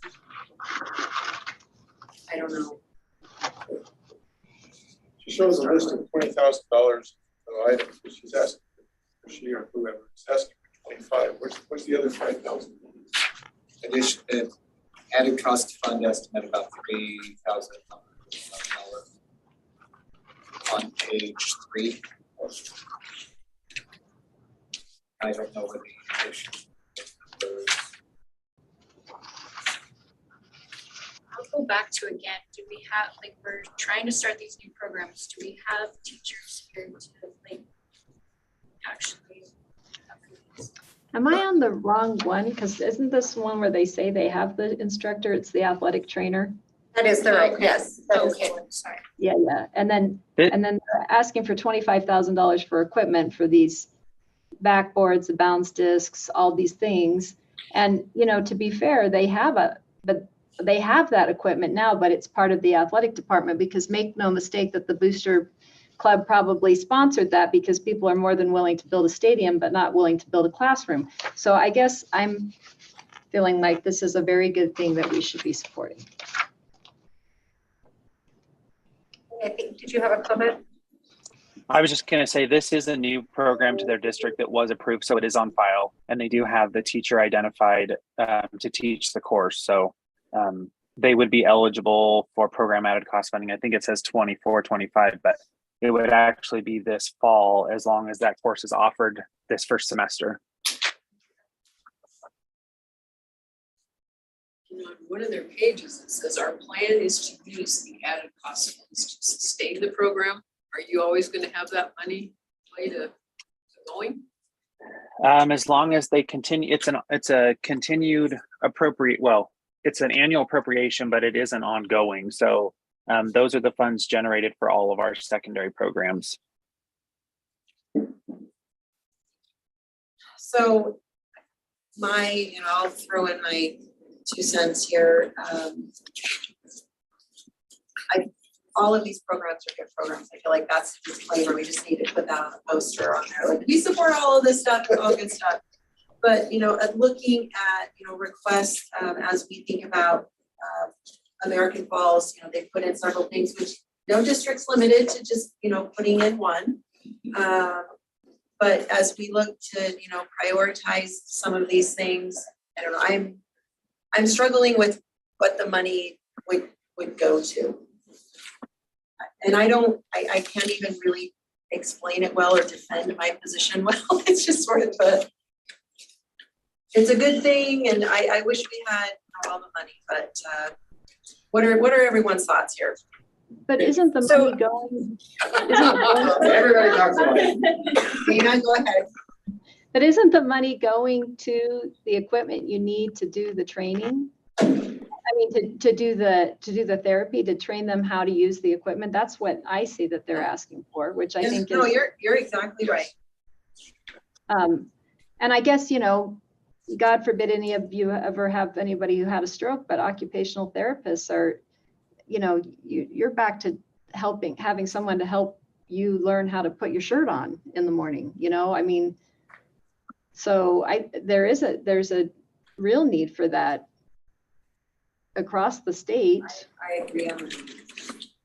Clay, did you have something? I was just going to say, since it is a new program, they'll be eligible for new program startup grants as well. Oh, okay. Well, that's good to know. And Marie does have her. And I think Clay may have answered my question, but my question was, if this 26,000 was not funded, would there be alternative funding available for them for the same equipment? And I think you just said yes, Clay. Is that correct? Correct. Okay, what is the Okay. timeline on that? Are those grants open? They open up early fall once we get the first October IC upload to see that the course was actually started this fall, and then it becomes eligible. So they put in for that grant, and they're pretty quick turnaround. Okay, so we could even just hold this to see if they do qualify for a new program startup. I think so too. Again, thinking about the purpose of this grant, it was for those that are outside of eligible funds. And if I'm hearing Clay correctly and what he's saying, I think we all are, that this falls into that category of being eligible for funds within your division. That's correct. It's a limited pot, so it'll be prioritized, but they would be, because it's a new program, it would qualify for new program funding. How much can those grants be for, Clay? I will look that up and tell you. And that was October. The timeline was, you said October, so next month? Okay. Does this fit within our, or, Our good, better, best? yeah, or is it on the edge? You know, I just, that's where my question. We're early into the ballgame, and if it really does fit within those 4 things, then great. If it doesn't, and it's just on the edge, then I would say let's hold and let Clay with the deep pockets. With the continuous Yes. appropriation. I agree. I feel like the silence is the consent of let's wait to see if there's other monies. This is kind of on the edges of those priorities. Yes. Okay. Thank you, Marie, and Angelique, welcome. We're happy to hear you. So thanks for joining us. All right, make some notes here, and then that will move us next to Firth. Superintendent. Yeah. Do we want to update Angelique on how we're moving through these, so she knows we're doing one motion? Sure. Angelique, we are going through the recommendations of the subcommittees and only discussing what has been recommended or what was recommended for discussion. And then we'll have a motion at the end, rather than one by one motions. And so we are in the new programs, and we're looking at Firth, which is number 13 on the agenda. And it's not numbered on the sheet that Allison, our little quick cheat sheet that she put together. So Thank you. Thank you. So Marie or Allison? This is for a new certified nursing assistant program at Firth High School. Previously, the school had been teaching this program, but they've been using a community college for the instruction, so having to transport the students back and forth and making sure schedules line up. So that's become a large barrier to delivering this program. The district has partnered with the Memorial Hospital, and they anticipate the initial program cost to offer the program at the high school to be approximately $80,000, and they have secured donations and sponsorships totaling $54,000. So the request for the Career Ready Students Council is for that remaining amount to bring the program to the high school for instruction. It's nice when they come to us last. That's always, I think that should be included. Right. Here, they got everything they could, the last mile they're asking. I think that's cool. Now this proposal is requesting curriculum. So I think we'll need to, if this is one that the committee would like to put forward for approval, we'll need to adjust the motion, the dollar amount possibly. knowing that we talked about new program stuff and other things, discussion on the curriculum was $625.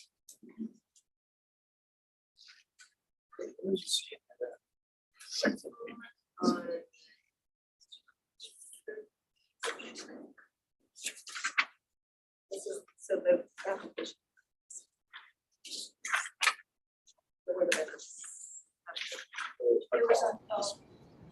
Oh, it's not on the map.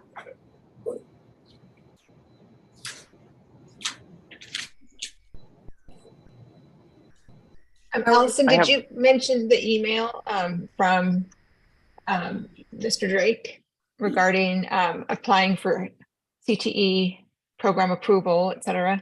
I have not. Okay, You have that readily available, Marie, or? I do, yes. So there was a few questions we had after our program committee discussion. They were answered by Keith Drake. Number one, will you be applying to CTE for program approval? And his answer was, we are not using CTE because our teacher does not meet the requirements for the CTE teacher certification. However, they do meet ISU requirements for workforce training. So they're not applying for CTE program approval at this time, is the answer to that question. So then that means they wouldn't be able to apply for funds. And then they did send estimates and quotes for the cost of the items. And then the third question was, do you have an MOU or agreement with ISU for the instructor and for state testing? And the answer was yes. And then fourth question, are you offering this program for the 23-24 school year? The answer is yes. The class is up and running with 8 students this semester. And those are the 4 questions that were answered. So apparently they're doing something with some materials or supplies. Well, and getting the program in place gives them an opportunity to work towards that CTE pathway. And so I have one question. Based on how they're wording this through workforce is this a course offered through ISU's workforce training program, and that's how ISU is covering the cost for the instructor? I believe so, Clay, yes. So I guess my follow-up to that would be then, are the students using their advanced stop dollars for the cost? And that further makes my next question of if it is provided by the institution, then I would think those would be pieces of equipment and supplies that would be the institution's responsibility, just like anyone else enrolling in a workforce training course offered by an institution. So the instructor is coming to the high school. Does that make a difference that the students are not going to ISU? I believe that's where they're It wouldn't make it. it I could be guess the if way they it's- set up their MOU as well, like we Yeah. provide the instructor, we provide this. I Okay. think, I don't know that That for makes a sense. fact. Oh, you do have it, okay. So provide instructor and course materials needed to run the course. This is under ISU responsibilities.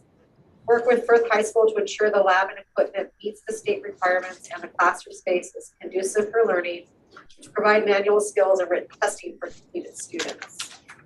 A high school, with high school responsibilities, work with ISU CEWT to ensure the lab and equipment meet the state requirements and the classroom space is conducive for learning. Return ISU CEWT equipment in like condition as received from ISU. Replace any damaged equipment.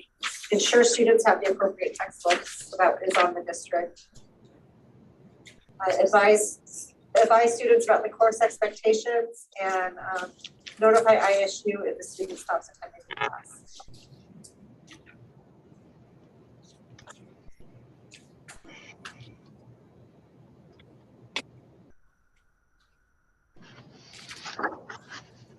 That answer some of your questions, Clay, or not?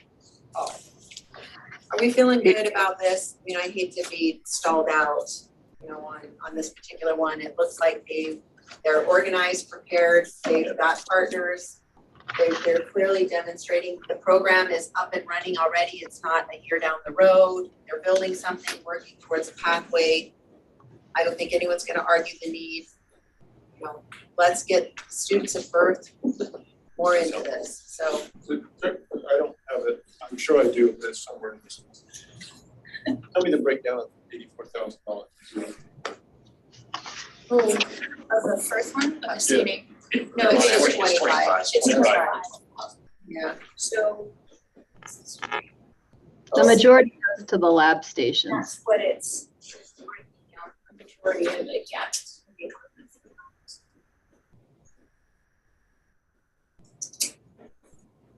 I just used my green highlighter, so that means for me. Unless there's something, someone's got a real red flag to raise, I don't It's see pretty it hard here. to say no when they've done their part. Yes. I wear it. All right. I guess that's a be the contrarian. I feel like that is now becoming my role. So this is the last time I'm going to say something. But since this is our neck of the woods, I am a little concerned about their saying they tried to attend the local college, because that would be the College of Eastern Idaho, who has tried to fill that gap for all of the districts in this area as far as providing a CNA program. So I am interested to know why it hasn't worked for Firth, but it has worked for everybody else.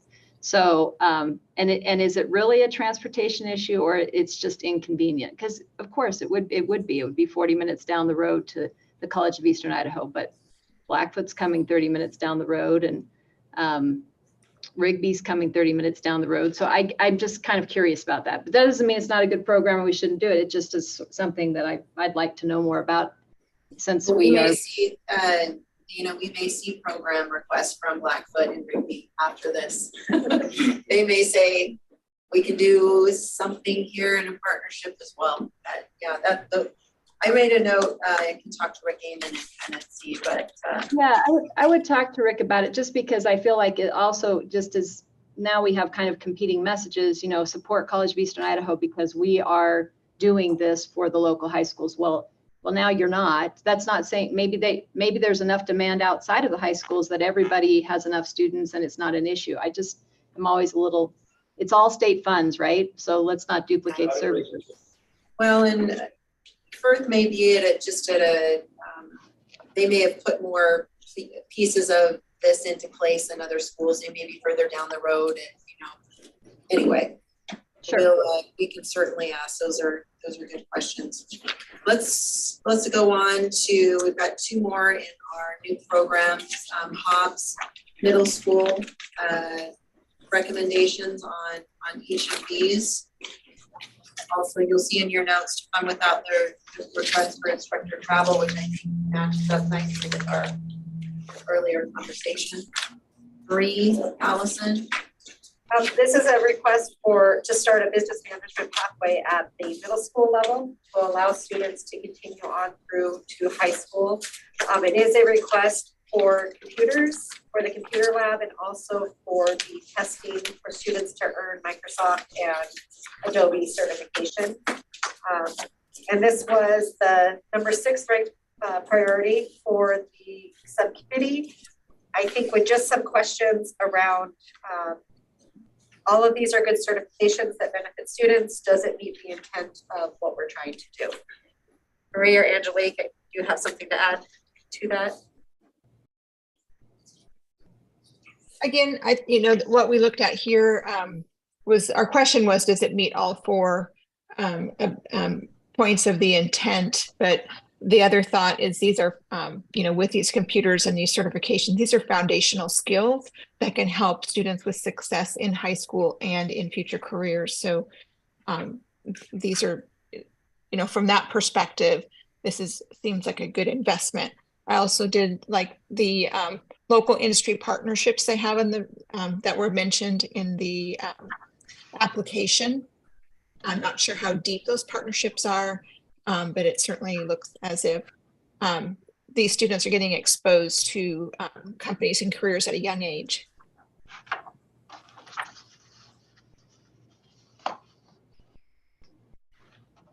For me, just recognizing that we've got 2 requests from the middle school, which I love to see that we're getting down into the 7th grade. I went to what would I prioritize between the 2, knowing that we're in here for the long game and making opportunities for all schools across the state. My preference would be to fund their welding pathway in the middle school. Again, that kind of good, better, best. These are all good things, and want those skills. But there's for IT and some of these other things, money's going into districts that are specifically for computers and some of these other things. I believe that a school district has more opportunity to provide computers than they would some of these other programs, just because it's laid out in line items from the state. So that's 13, 14-year-olds certified on Microsoft and Adobe. Yeah, 3 years later when they're out of high school. That's a good point. The timing of that's a good point. Yeah. I understand what you're saying, Debbie, and agree with you. This is a good opportunity to just thank all the subcommittee members for doing your work so we can pick it apart. 'Cause you did the heavy lifting to, to get us here, and it's appreciated. Could we put the business managed or this middle school as a good idea, but maybe just not at the top of our list? Okay.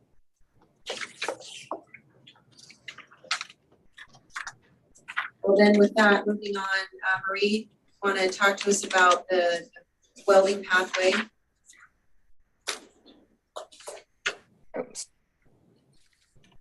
Here we go. So this is, again, the Hobbs Middle School, and this is for a plasma table, a ventilation system, welders, and then some materials.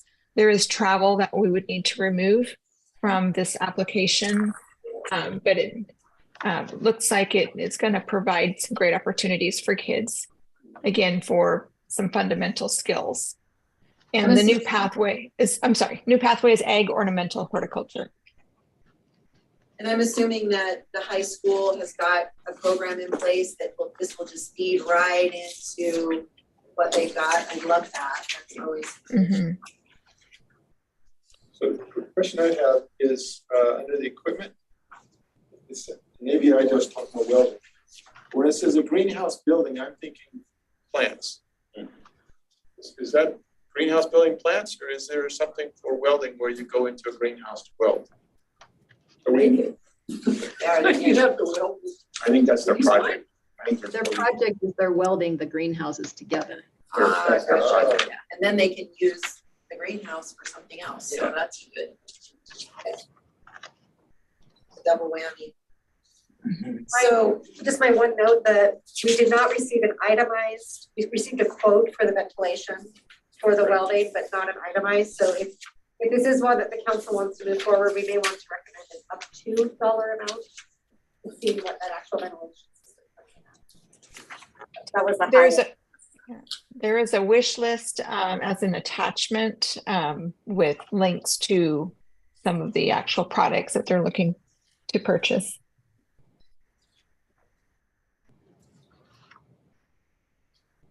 Is the council comfortable with the number that's been presented, the 54,000, up to 54,000, and without the instructor travel? Say minus that travel. Okay. Heads nod, yes. I guess I still, it says that they have supplies to build welding stands. Students will build as a project. They're building welding stands. What is the greenhouse building? It's like their project. It is the project. You know that for sure. I'll give a student project. It says student project at $5,000. So greenhouse building supplies, student project at $5,000. So that's one of their projects. So you're saying I need to keep reading? Well, I'm just I don't know that. I don't know for a fact. But it's telling me that's what it is. I stopped at greenhouse building. You quit. Okay, thank you. Okay, I'm putting a green highlight on my cheat sheets. Now, I guess the committee, so the committee recommendation was for 54,457 minus the travel. So that is minus the travel. Oh, that is minus. Okay. But it includes a quote of $10,000 for the ventilation system, and we were given a range on that. So that's the high end of the range. Okay. So are we good with the? If they don't spend all of that, you tell them. Well, I think this is one of those situations where they begin construction and submit, just like you do with anything else. What's your final quote or estimate of bid, and that's what is dispersed. Perfect. So if it is under, we're not going to over try to. Okay, that's good to know.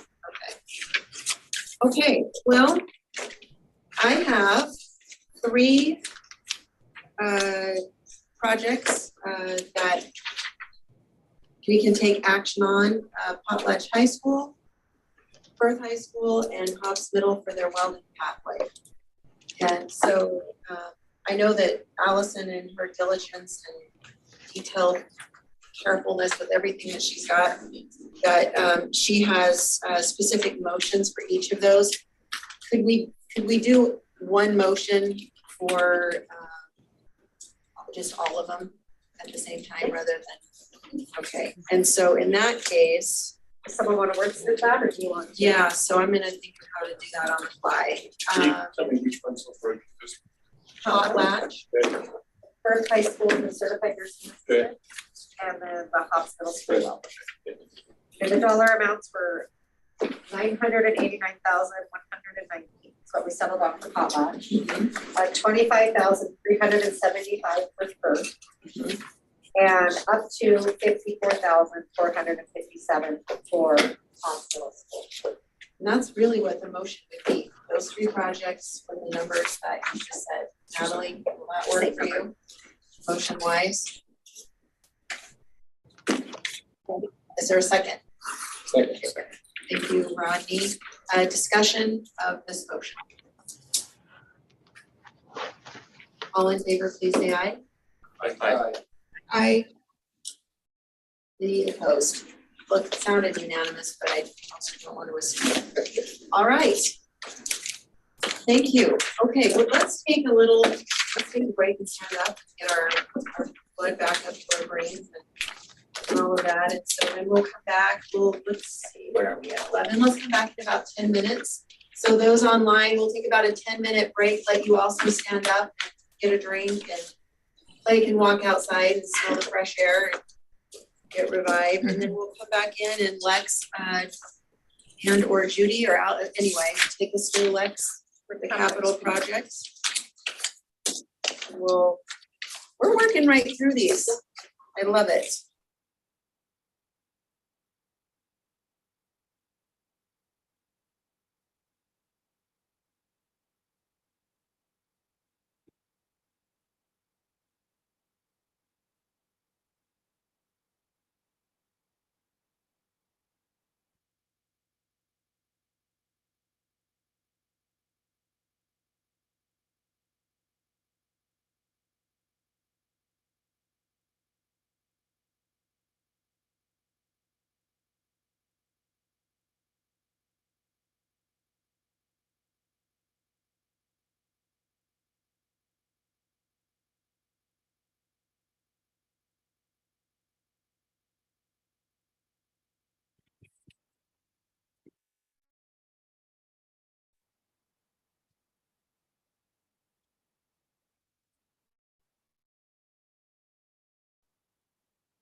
Be there at 10:15. I heard shower. I do.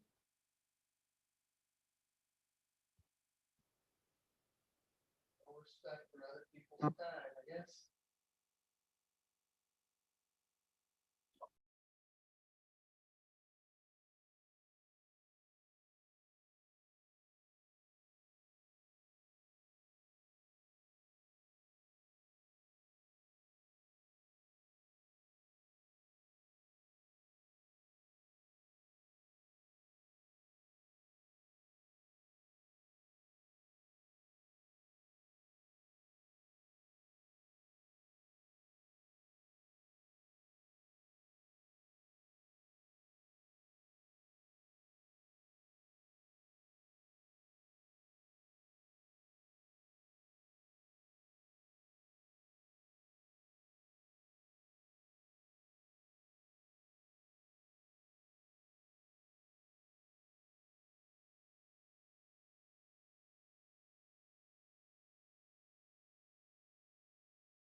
Oh, great, I retract what I said. We were on mute. We were on mute. Got your back. Well, normally, just so you know, every time you come to the SD for something, we don't always record any meetings, but because this is a legislative council, we just want to make sure that our discussions are available to anybody and we haven't said anything that you have to worry about. So it's good for transparency and all of that. All right, Lex, let's do this. I enjoyed reviewing the applications that come through on the capital projects, and it just emphasized the need the state of Idaho has for an investment in infrastructure and facilities to provide what's needed. And so I commend all of the applicants that have come through. Let's start with number 19 on our agenda, the Midvale project. After careful review with the committee, we recommend that the council pass this. Let me help you with this. Matt came on and met with us our first committee meeting when we first met as a council and presented his proposal. And what this is it's a rural school located up near the Oregon border, and what they were asking for was the money necessary to build a new facility, capital investment. And we were impressed with it. We asked them to come back with some plans. He has since submitted the plans. What he's asking for. One of the concerns that we brought Matt on and we talked to him about just a little bit is he's asked for $75,000 for a road. And we're wondering if the intent of this is to build a road on that $75,000 for the road. But other than that, an impressive application in our minds, unless there's other questions. 75,000 was for the road and moving the propane tanks, electric service.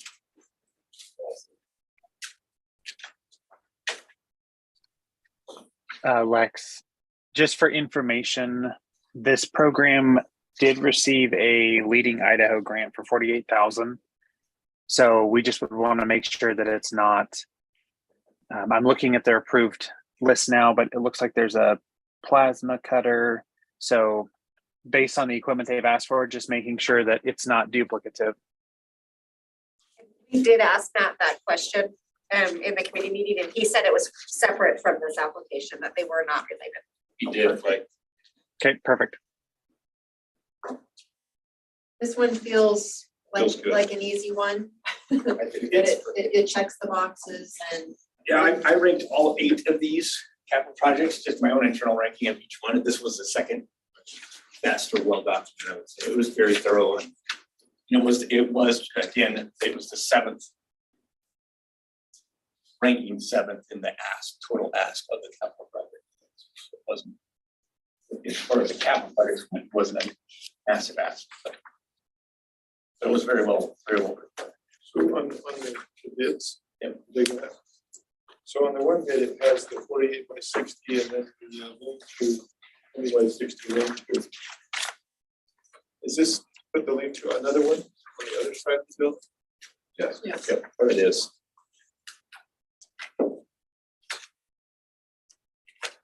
One project, 2 facilities.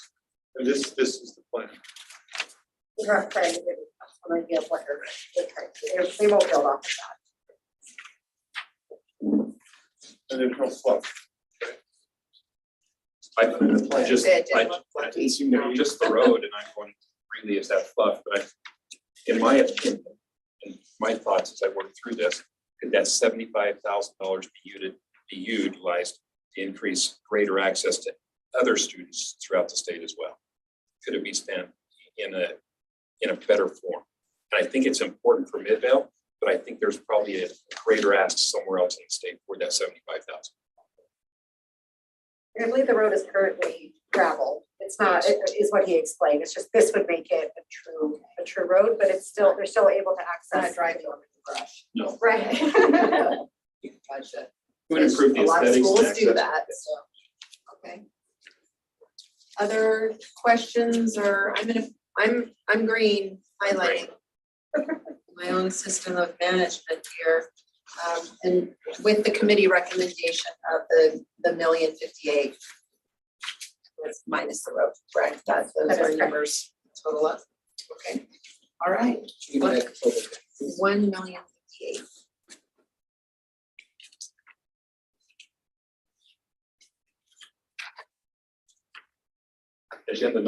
Item number 20 is the Manitoba School District and expanding multiple programs with the new facility.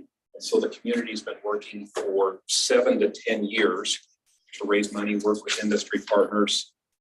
They have already raised $750,000, and the school district has secured the land for this project moving down the road. Mr. Simpson, Rick came on our committee meeting along with another teacher and the building principal, and were very forthcoming in answering questions with us. We asked him some pretty hard questions that they were able to answer for us. I would ask the council to go to their sheet that says Minico Ag at the top and in description. Under that, he has Division 1, Division 2, Division 3. Our question was on some of those soft costs associated with Division 1, is where we had some questions on the total ask. And so, as I said, the district's already put $500,000 in purchasing 10 acres of the land.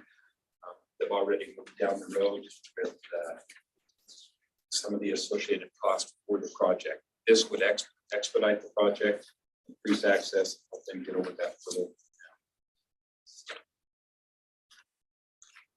Questions for the subcommittee on this one?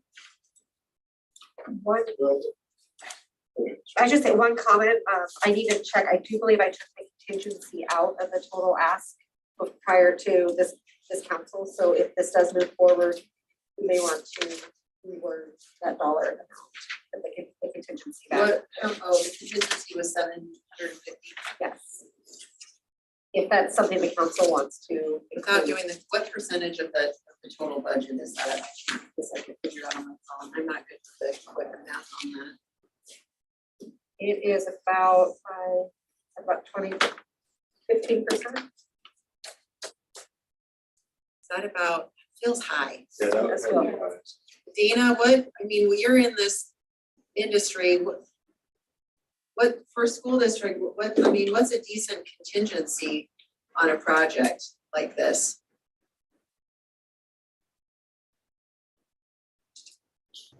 I don't know if I know that well in the public sector, because I think that it's actually less than if you're bonding in the private sector. What's the total amount? Total, They're asking, they had about 5.7 million with I'm sorry, 5 million was the subtotal and then $750,000 contingency. So that's 15% Yeah, not just that. with the soft costs. I'm gonna ask someone that with the soft cost. builds public schools all the time. I would think 15% is, that's kind of what I was thinking, was 15 to 20% would probably be in the ballpark. And then where it's public, I would even say you could go a little less, but yeah, 15%. I would say between 12 and 15%. I would add, if you all don't mind, that right now, from a capital construction perspective, we look at a 20% contingency of anything over $1 million, just because of the current market and the swings in market for construction expenses. So 20% is the average that we're using on all commercial projects over $1 million right now in the private sector. Yeah, that's what I was thinking, is that because the private is definitely, I mean, public always seems to get a little bit of a. Well, I guess and knowing that we are putting a process in place whereby they're not getting all the money at once. It's possible that we approve the total amount, but maybe they use 50,000 of it. I don't know. You know, they don't use the full amount. They wouldn't receive that until. The good representative in our committee meeting talked about some of the money coming back from the state to some of these districts, also that could be used for capital projects that entered into our conversation there as well. Back 26. So that was the property tax bill passed each district. It's a certain amount. So when you say fund without request construction fees, that is all of the soft costs or just certain? So that was more than anything to guide a conversation here with the entire council. So we were looking at, okay, $20,000 for a project manager, project superintendent, $60,000. The construction management fee of 7.7%, $350,000. So we started looking at those going, okay, there's going to be an ongoing maintenance fee here as well. Were we just looking at construction here, sustainability of the project? What should we as a council, what's the intent of the legislation be funding here? And maybe part of this should go be funded. Maybe none of it should. And just based on our conversation this morning, I thought when a building permit was a no, that we went through it. So that's why I'm asking. And that's what your recommendation Yes, was. correct. Should we leave furnishings in the calculations? You know which they have here. I believe we left furnishings in We wanted to leave furnishings in, correct? more, and that was more countertops, and I'm not sure why they put it under Division 1, but it was more some of their metal countertops and things that they'll leave for the shop that we did leave that in. Yeah, and I think Mr. Simpson, who brought this back, said, okay, we do have some stainless steel and things like that. That's some additional details that he's brought in very quickly here at the end after our meeting with the committee. The other item that was removed from the total in the motion, they did have the lift crane included in this bid, and Representative Boyle did have a question in the committee as to, is this a piece of equipment going into the shop or being used to construct the shop? I was able to confirm that it is a piece of equipment going into the shop for student use. So the bridge crane, $126,278, that has been donated. So that amount has been taken out of the request for career ready students as well. It's listed in this bid, but it's been taken out of the motion amount. So that was a community donation. Nice. And they seem to have a massive amount of community support. I agree. And really, well done. So being down the weeds on the plans. And I am not a plan expert, and I'm glad that you're here.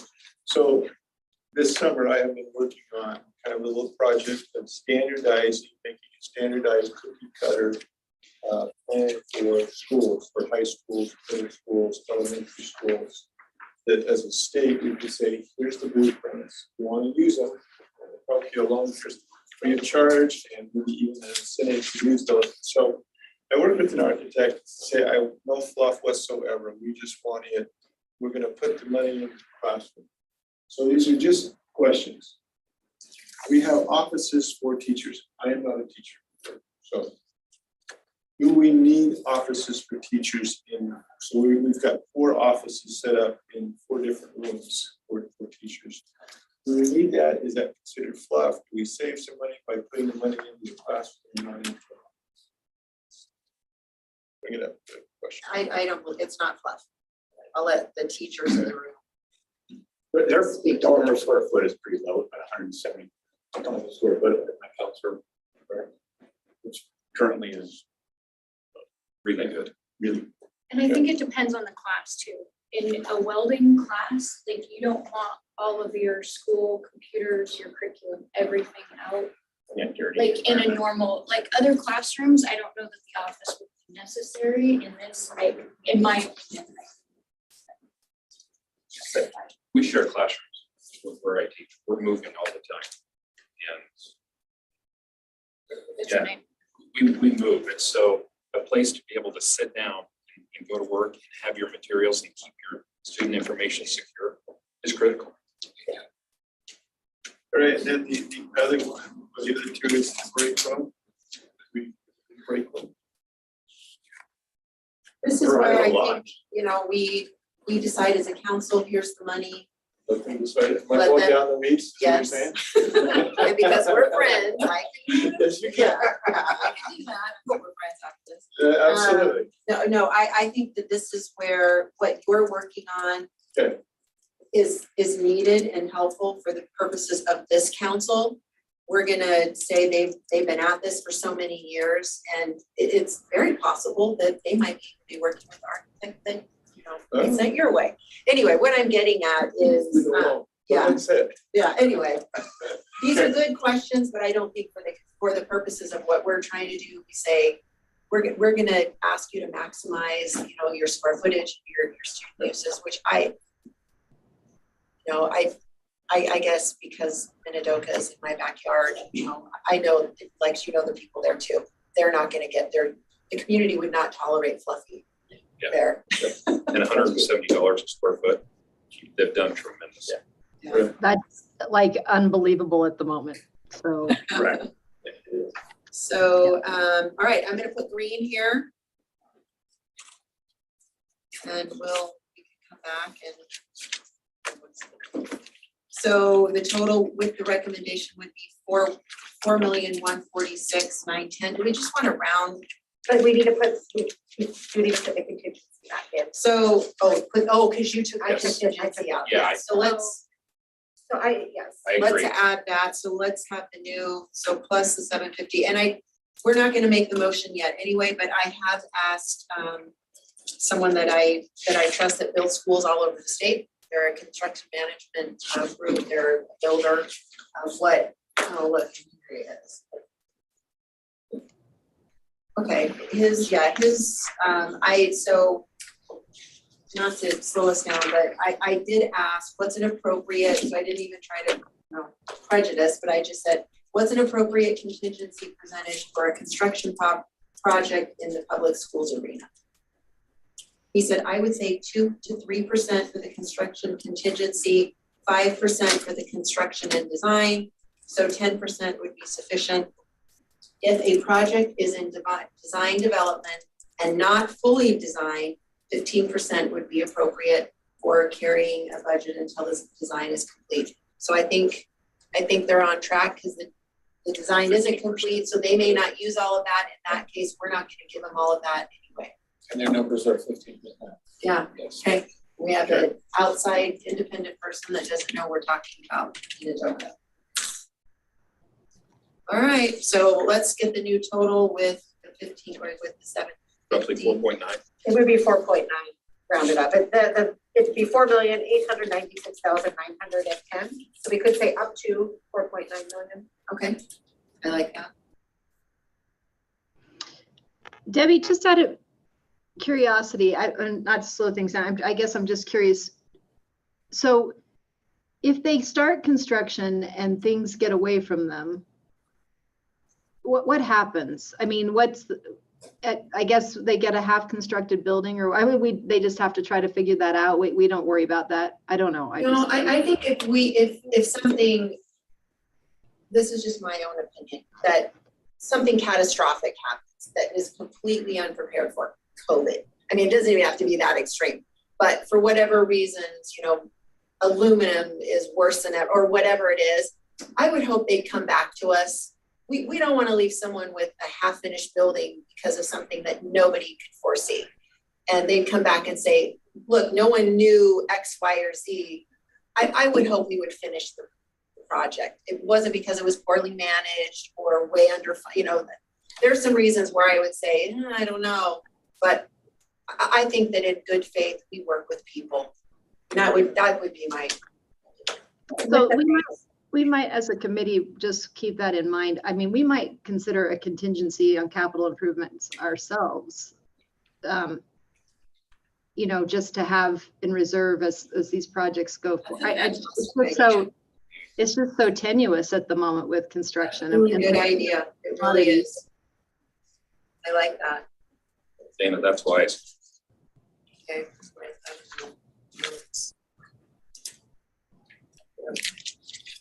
All right, so up to 4.9 million on that. Okay, Lex. I think that takes us to agenda item number 21. This is the Hotel of Chubbuck. application. Rob came on at our committee meeting just to help you. Initially, the community and the school district purchased an existing all-state building down there, about 20,000 square feet, with the intent to create a regional technical campus. They've been working on this for a number of years. Is they moved into the project, the retrofit of that facility, and then also the need of another facility that this building's not going to work for some of the shop-related and type classes is what they're coming for with the intent. Is the intent of the grant that they've submitted at this point. We asked her some hard questions, and we actually told her we might have to hold your application unless you can get us some hard bids until the November round. Her and her community and committee went to work and have submitted some additional information for us, which I'm very impressed with, and I think that's before all of you. I and our committee was comfortable with working with them, and I think they've done a tremendous job on the grant they've submitted. The intent reaches all four of what we're looking at. The other part that was brought to my, we discussed this. This is the only region of the state that currently does not have a regional technical school that this would serve and could reach out to other schools and provide another level. Rhonda made it clear that her intent is not to take programs away from small rural schools and what's going on there, but to supplement beyond what they can do. I really like this idea of going and working with an existing building. In my area, we've had, I'm not going to use that as a whole building, we need to build new. And yet a charter school went in the old building and made a wonderful school. So I really like this idea. Use what's there, make the best of it. I've actually been through this building incidentally. When they were trying to decide what to do with it, it's actually a pretty nice facility. So I'm glad to see someone's going to do something with it instead of it just sitting there deteriorating. So if they are able to do everything they have in this bid, they're going to have a really pretty nice facility. I'm gonna put green on this unless I can hear, I'm just sensing the mood. So just so the council knows, for the motion, I did not include an amount in this. Part of the discussion during the committee was to ask.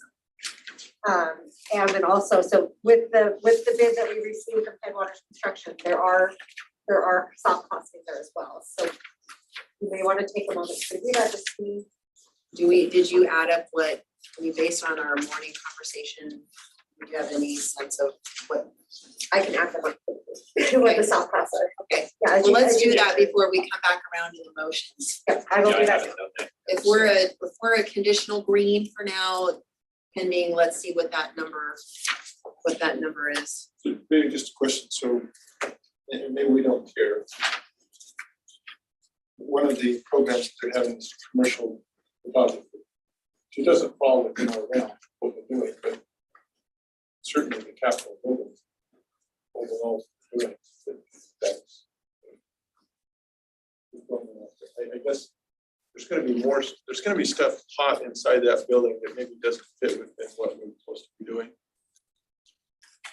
So the main cost is for the building, right? Yeah. I mean, based on what you guys. Capital projects. Okay.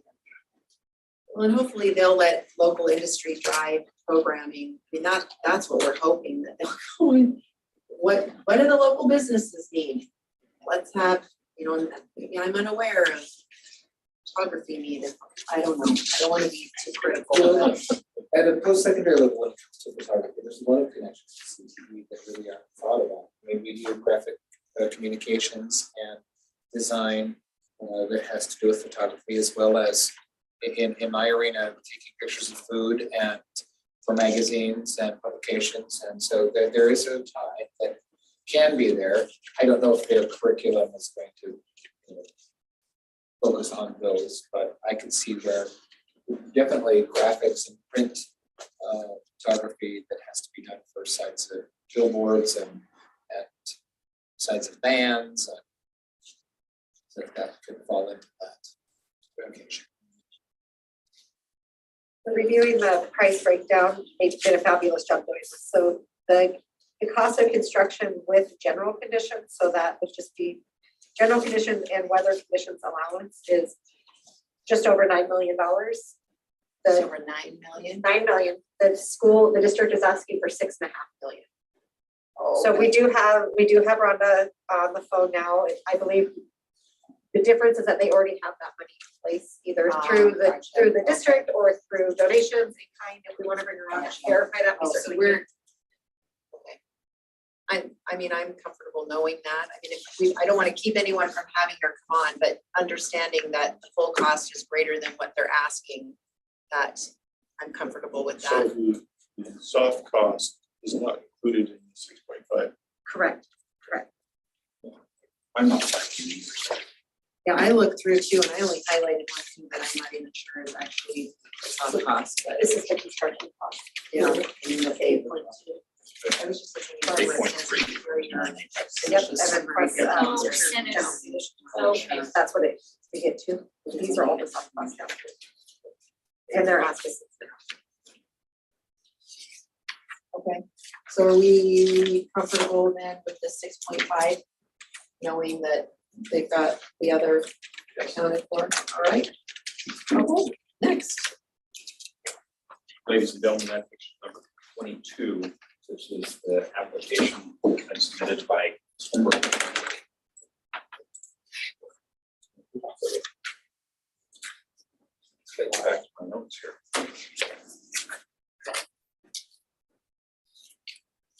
And so what they're doing is expanding a program in constructing new facilities there. We do have some questions in the original application that came back in, and just to, I can't remember the gentleman's name who we brought on with us. One of the questions we asked him was about the cost per square foot. This is about $368 a square foot compared with some of those others that we've been looking at. And we need to understand that regional construction needs may and cost may vary. And that's something that he brought to our attention. And so you do have the capital cost in here with the original grant, $1.452 million. You've got some consumables in here, and you've got some curriculum in here. You've got about $3,900 worth of curriculum, about $3,600 worth of building materials, which are going to be used to build 2 sheds, two bully barns. We did have a problem with their equipment they're asking for in here as well. I will share after the committee meeting, I did follow up with Superintendent Schroeder, and he did have concerns about removing the soft costs from the total project or having the council not fund those, that could be a barrier to getting this program off the ground for Kimberly. I did send him a Zoom link for this. He's not on yet, but we can certainly reach out to him if there's discussions there. But he did share with me that would be a barrier for their district. Is this feeling like maybe not ready yet then? I mean, if that's the difference maker. The sub costs, architectural and engineering were 83,200. And the rest, they did give me a general conditions were 103,000. So $200,000 roughly. Are we considering general conditions? They have just under their bid, general conditions are project manager, superintendent, inspections. So that was one thing the committee. They broke out as soft top. The committee, when they saw those line items, when we were reviewing it, there were questions about whether Career Ready Students Fund should go to those costs specifically to get the contractor on the site, or if that should be covered by the district.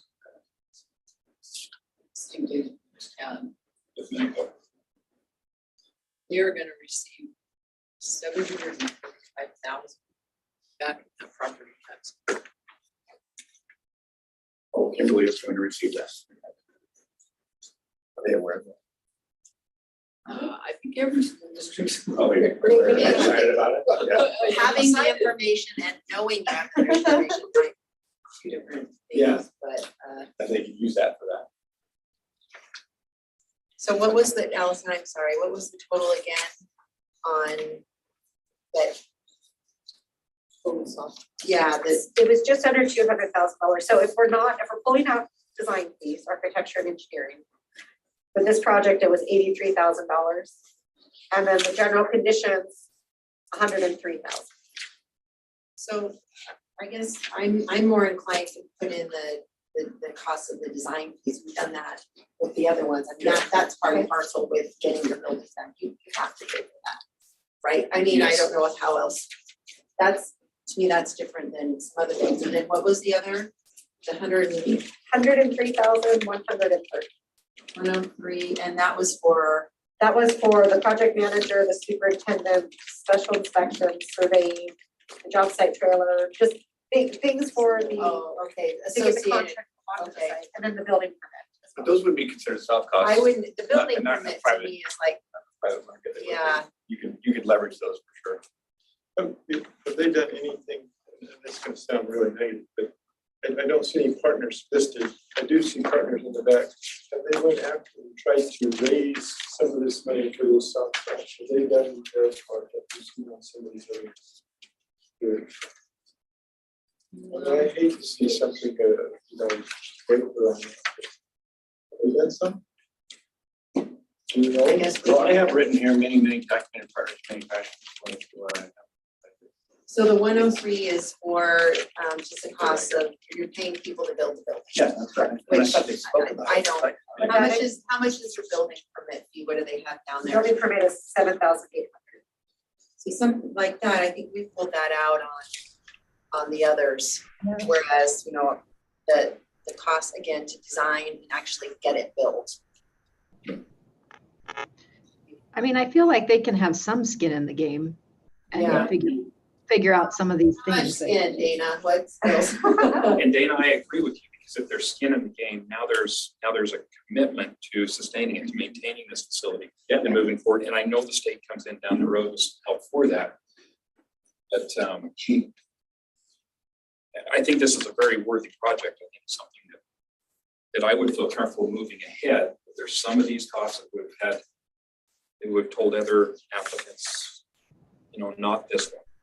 And I just can't believe you have this kind of capital improvement project, and if we said we're not going to cover the building permit at $7,000, that this kills the project. And if it does, then they're not Yikes. ready. They're not ready. Yeah. We need to be consistent. Yes. Each school. Yeah, so on the other ones, was there something included in there for paying the people that are building? Those it? I did remove out on soft costs. Oh, you did, General okay, conditions, yeah. okay, well, that's, So okay, if we want to put those back in, then we yeah, gotta do it across the board. before we go to motion. I would rather not. Right, well, that sounds like that was the recommendation out of your group anyway, the conversation. So, Well, I have a question about whether or not the community is actually behind it, if they think that the community would not be supportive if they didn't have those costs in there. Is that what you said? Couldn't afford this. That they could Or not they could afford. that. Okay. So that I missed to it. date, they don't have enough budgeted to cover all of the soft costs. Thank you. If, Thank you for that. if the council does not fund those. I think they get some of those athletic boosters to help out. Well, represented well. Well, they've got Idaho, they do They have. just a lot of support. That's what, Jason. yeah, they've got some really big names there. Absolutely. I'm gonna try to add a little bit of color to this, and the good superintendent was part of the school district when we went through a project down there. Once the ball got rolling, and this is a conversation we had with Mr. Simpson from Minico as well. Once the ball got rolling and the community could see this, the project became much easier, the support behind it. And I think once the community is able to see this, there's gonna be that underswell of support to be able to help them finish across the finish line. And if there's not, we're not gonna leave an unfinished building. But I would start it, yes. yeah, where they don't start it. But I do think we're asking these others for skin in the game as well, and I think there's an opportunity here to be consistent. Can we simply say just conditional funding? There's $1.2 million, you gotta come up with 300 grand.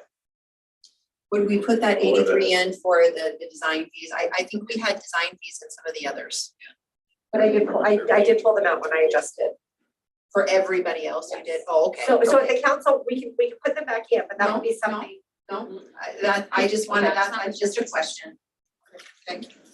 And this is for agriculture. You notice when he writes in here, you know, about, and it's true, agriculture is our #1 industry. Send those FFA kids out there in their jackets to knock on business doors and then you get money like that.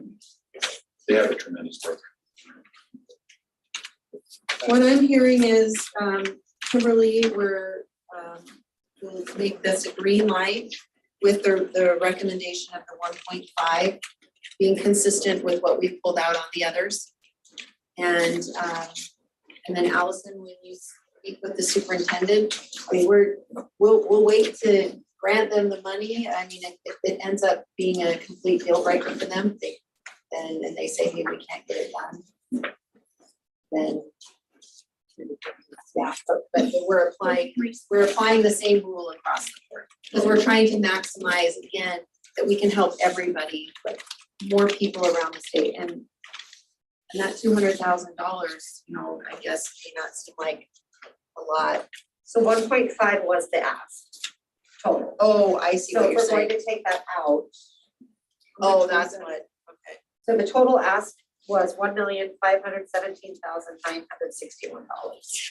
We roughly calculated the general conditions and the design fee at $200,000. So if we want to pull those out, we need. So 1.37 961 would be the final. That math, I think I can, How about 1.320? okay, just round it Just out. round it up. It Yeah, does make it easy. If we, just to be clear on that, Allison, if we take out the curriculum. No, that does not include the. Okay, That's what your subcommittee, the Okay. curriculum and then specificals, stuff like that would use it. so 1.320. What I'm, sorry, you say that, 1 million. Okay, Yeah, consistent across the board. okay, all right. It's green.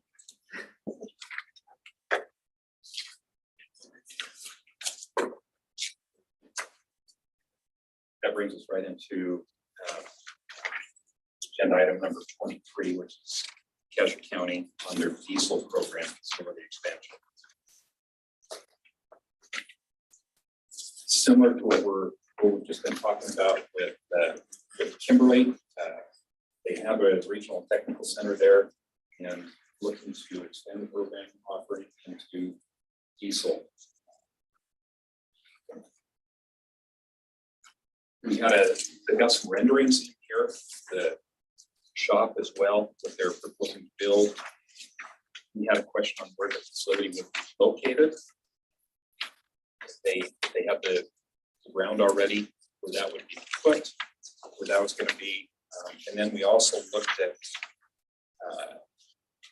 their grant for their bid that they test. I don't want to call it a bid yet. Test they received from Idaho Code Construction. We went down through that. Comes out to $1.415 billion. We were looking for some of the soft costs that can be included in that as well. So the construction management costs were $200,500. So I see your, as far as what's on our cheat sheet here, committee recommendation without construction fees would be the 1.6. Okay. And that takes out, again, applying the same standard to everyone, pulling out the same pieces. If they had a place for it. And that is, And they, yes, they they do. do. I think I received it late afternoon. I hope I forwarded. I can show it on the screen if you'd like to see it. We can review it. Yeah. It's on the existing site. So like same as going up to the west. That's what I would think. In the grassy area. Yeah. Lex and I are both familiar with that part of the world. Okay. Concerns on this one, I'm gonna mark it green. and zero concern, good build costs, and massive community support. Students working in the community already. I will say that that is one of those jobs that cannot fill enough in Magic Valley to be some mechanic. So I mean, there's a direct tie to industry right there. Especially if your construction's so terrible, but when you're getting off that early exit right before and right after, you're just passed by every sort of industrial type industry from, there's a Volvo, they're putting in a Volvo, Repair and maintenance all and of trucking, it. Yeah, it's just nuts. Which is agricultural. fantastic. Okay, Wilder, last but not least. Wilder, last but not least, the total ask was $306,000 and roughly 306,500, 470 each that they were asking for. And it's an expansion to their agricultural facility, small rural community. We had almost no questions with this. We did have a concern with the curriculum asking the grant of $5,000. And so our suggestion to the full committee here is to pass it without the.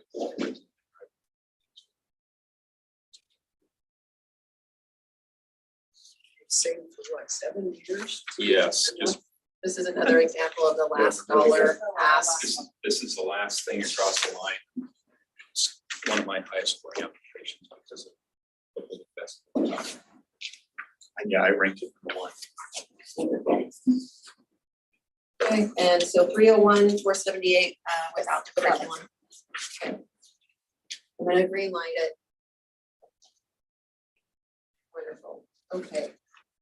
Well, let's have a motion then. So I have marked, and I'm just saying this out loud to make sure I'm tracking how we're doing. So we've got 1, 2, 3, 4, 5, 6 projects or requests. Midvale at 1.058 million. Minico up to 4.9. Fortnett Valley Technical, I love that they named that too, where they don't have something. I think that's great that they're, anyway, at 6.5. Kimberly High School, 1.320. Up to. Up to, okay. Kaja Regional Tech at 1.659491. Yes. And then Wilder at 301,478. So if there's someone wants to move on that. I move. I'll make, Go ahead, Clay. I'll second your move, Lex. There you go. Done. I love that we're in a flow here. Perfect. So the motion is to approve these as with the name and the associated amount. Is there discussion of the motion? Hearing none, all in favor, please say aye. Aye. Any opposed? We are unanimous in favor. And with that, it's about noon. Let's break till 12:30. And then we'll come back with, we've got just a handful left of our existing programs. I'm just so impressed with all of you. I just love it. The conversation, the dedication and the discipline of prioritizing everything that's so good here. So 12:30, folks online, we will pause and see you back here in just a little bit. All right. And then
Anyway, all right, let's get going again. Hopefully everybody got up and got a little food and we'll go into our last category, existing programs, and there are 3 recommendations in this grouping. And Allison, who are we, you or who's that? You want to take the lead on this, Senator, or No. Randy? No. Okay, Allison, or I don't feel Rodney? you're- Oh, great, yeah. Okay, we'll No, tag. I think we'll just do it as a tag team. yeah. we So, know. so there's 3 separate recommendations, one to fully fund, one to fund with modifications, and one again for council discussion. The first one is for a fund with modification for the Murtaugh Junior Senior High School. This is an existing ag welding program. They're requesting consumable materials for the program for the coming year. The modification is for a greenhouse repair over the summer. A significant part or critical part of the greenhouse did go out over the summer and has yet to be replaced. But the committee reviewed that and felt like that really was not the appropriate use of career ready students funds. So the total amount requested was $25,000. The modification would be $20,324, again, for consumables. It is a rural school, addressing regional community needs, and just some of the challenges our rural districts have facing for accessing funding. I don't know if the committee has anything more to add to that.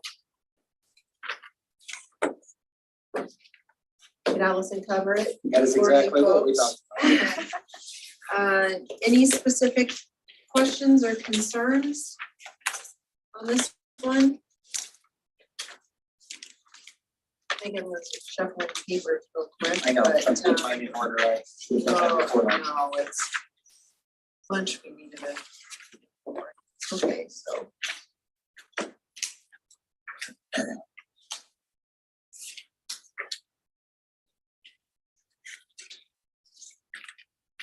So Allison, just real fast, so minus the greenhouse, when you talk about consumables, are those things that are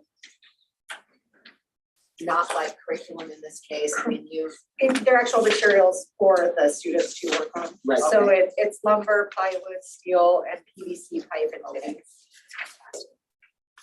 I'm gonna green light this one unless I see anything on the screen or if you're in the room hearing or feeling like this is one that I move forward with. Without the greenhouse, it's 20,000. Now, I'm just gonna throw this out here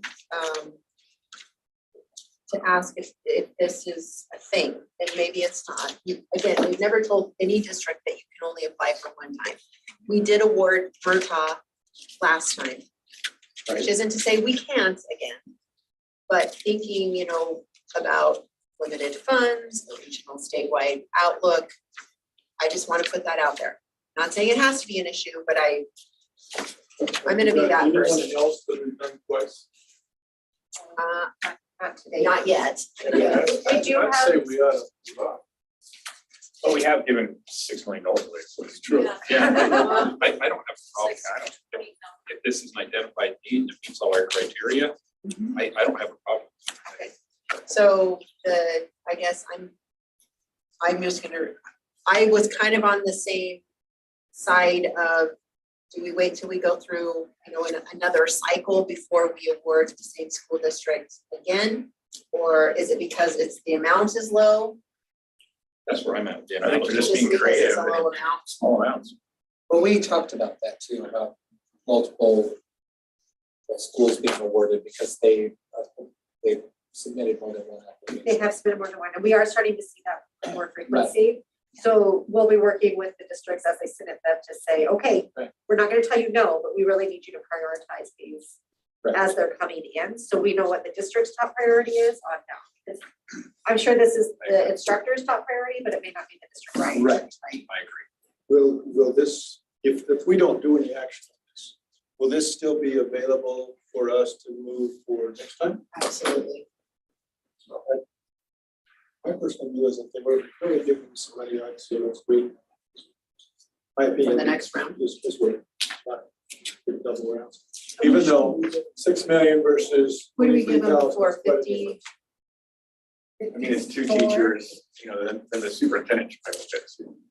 Yeah, Do you have that handy, Allison, what? It would have did been- for Murtaugh?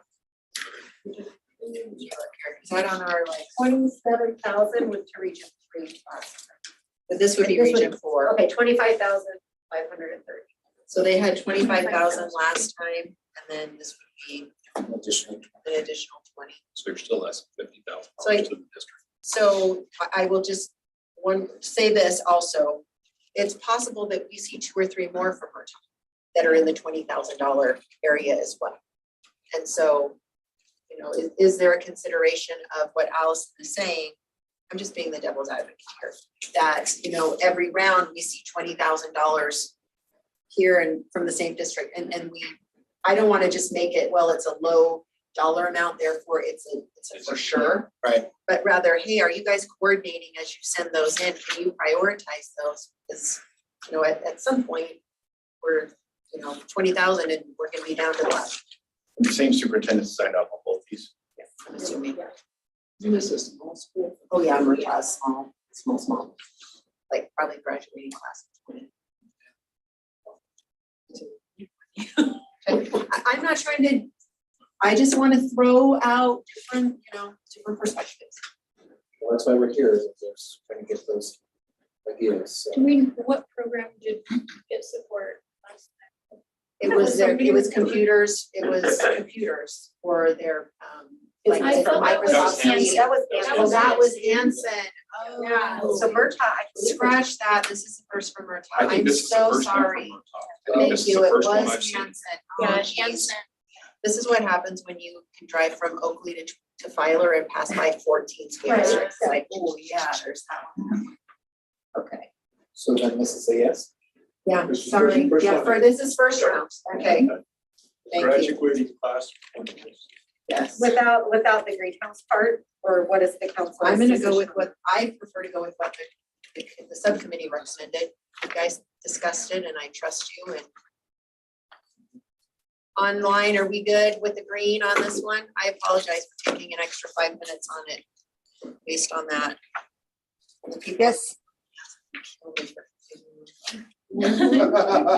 Here comes the yes. All right, Allison Firth.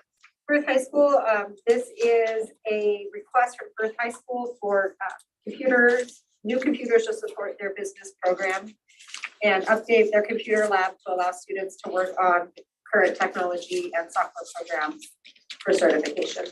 This is very similar to what we did for Hanson. 20 Dell computers, a teacher computer, 21 monitors, totaling $56,425.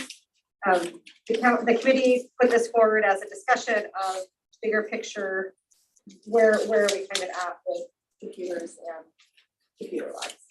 And have we awarded for something today already? We did.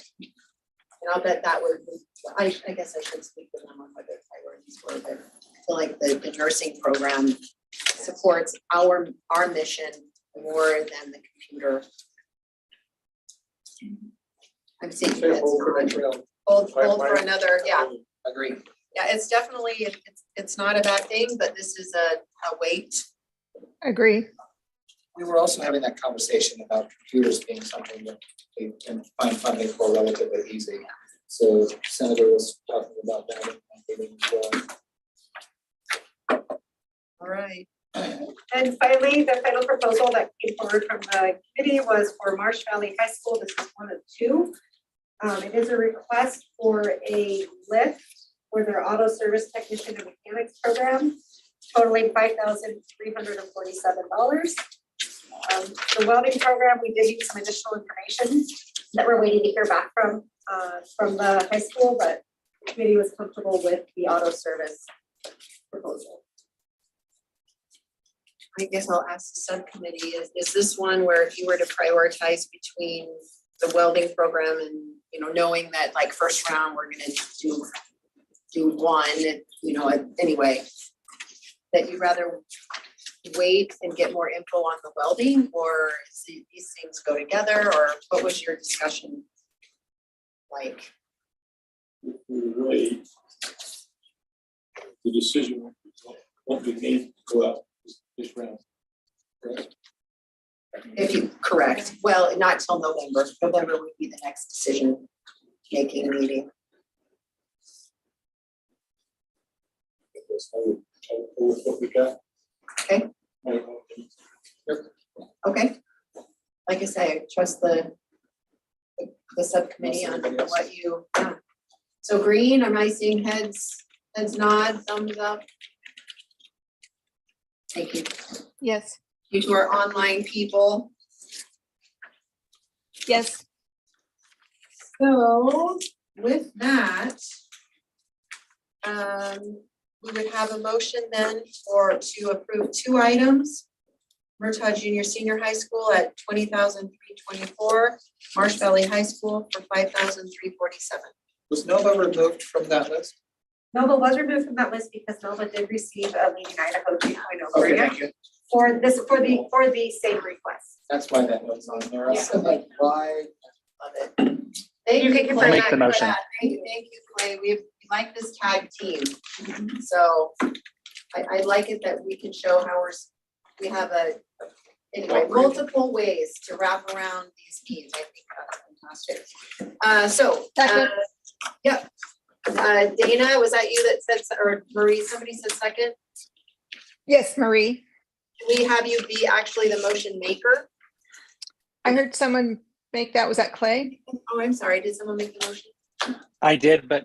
Oh, sorry, I Clay. can- No, that's great. So Clay with the motion and Marie with the second. Any discussion of the motion?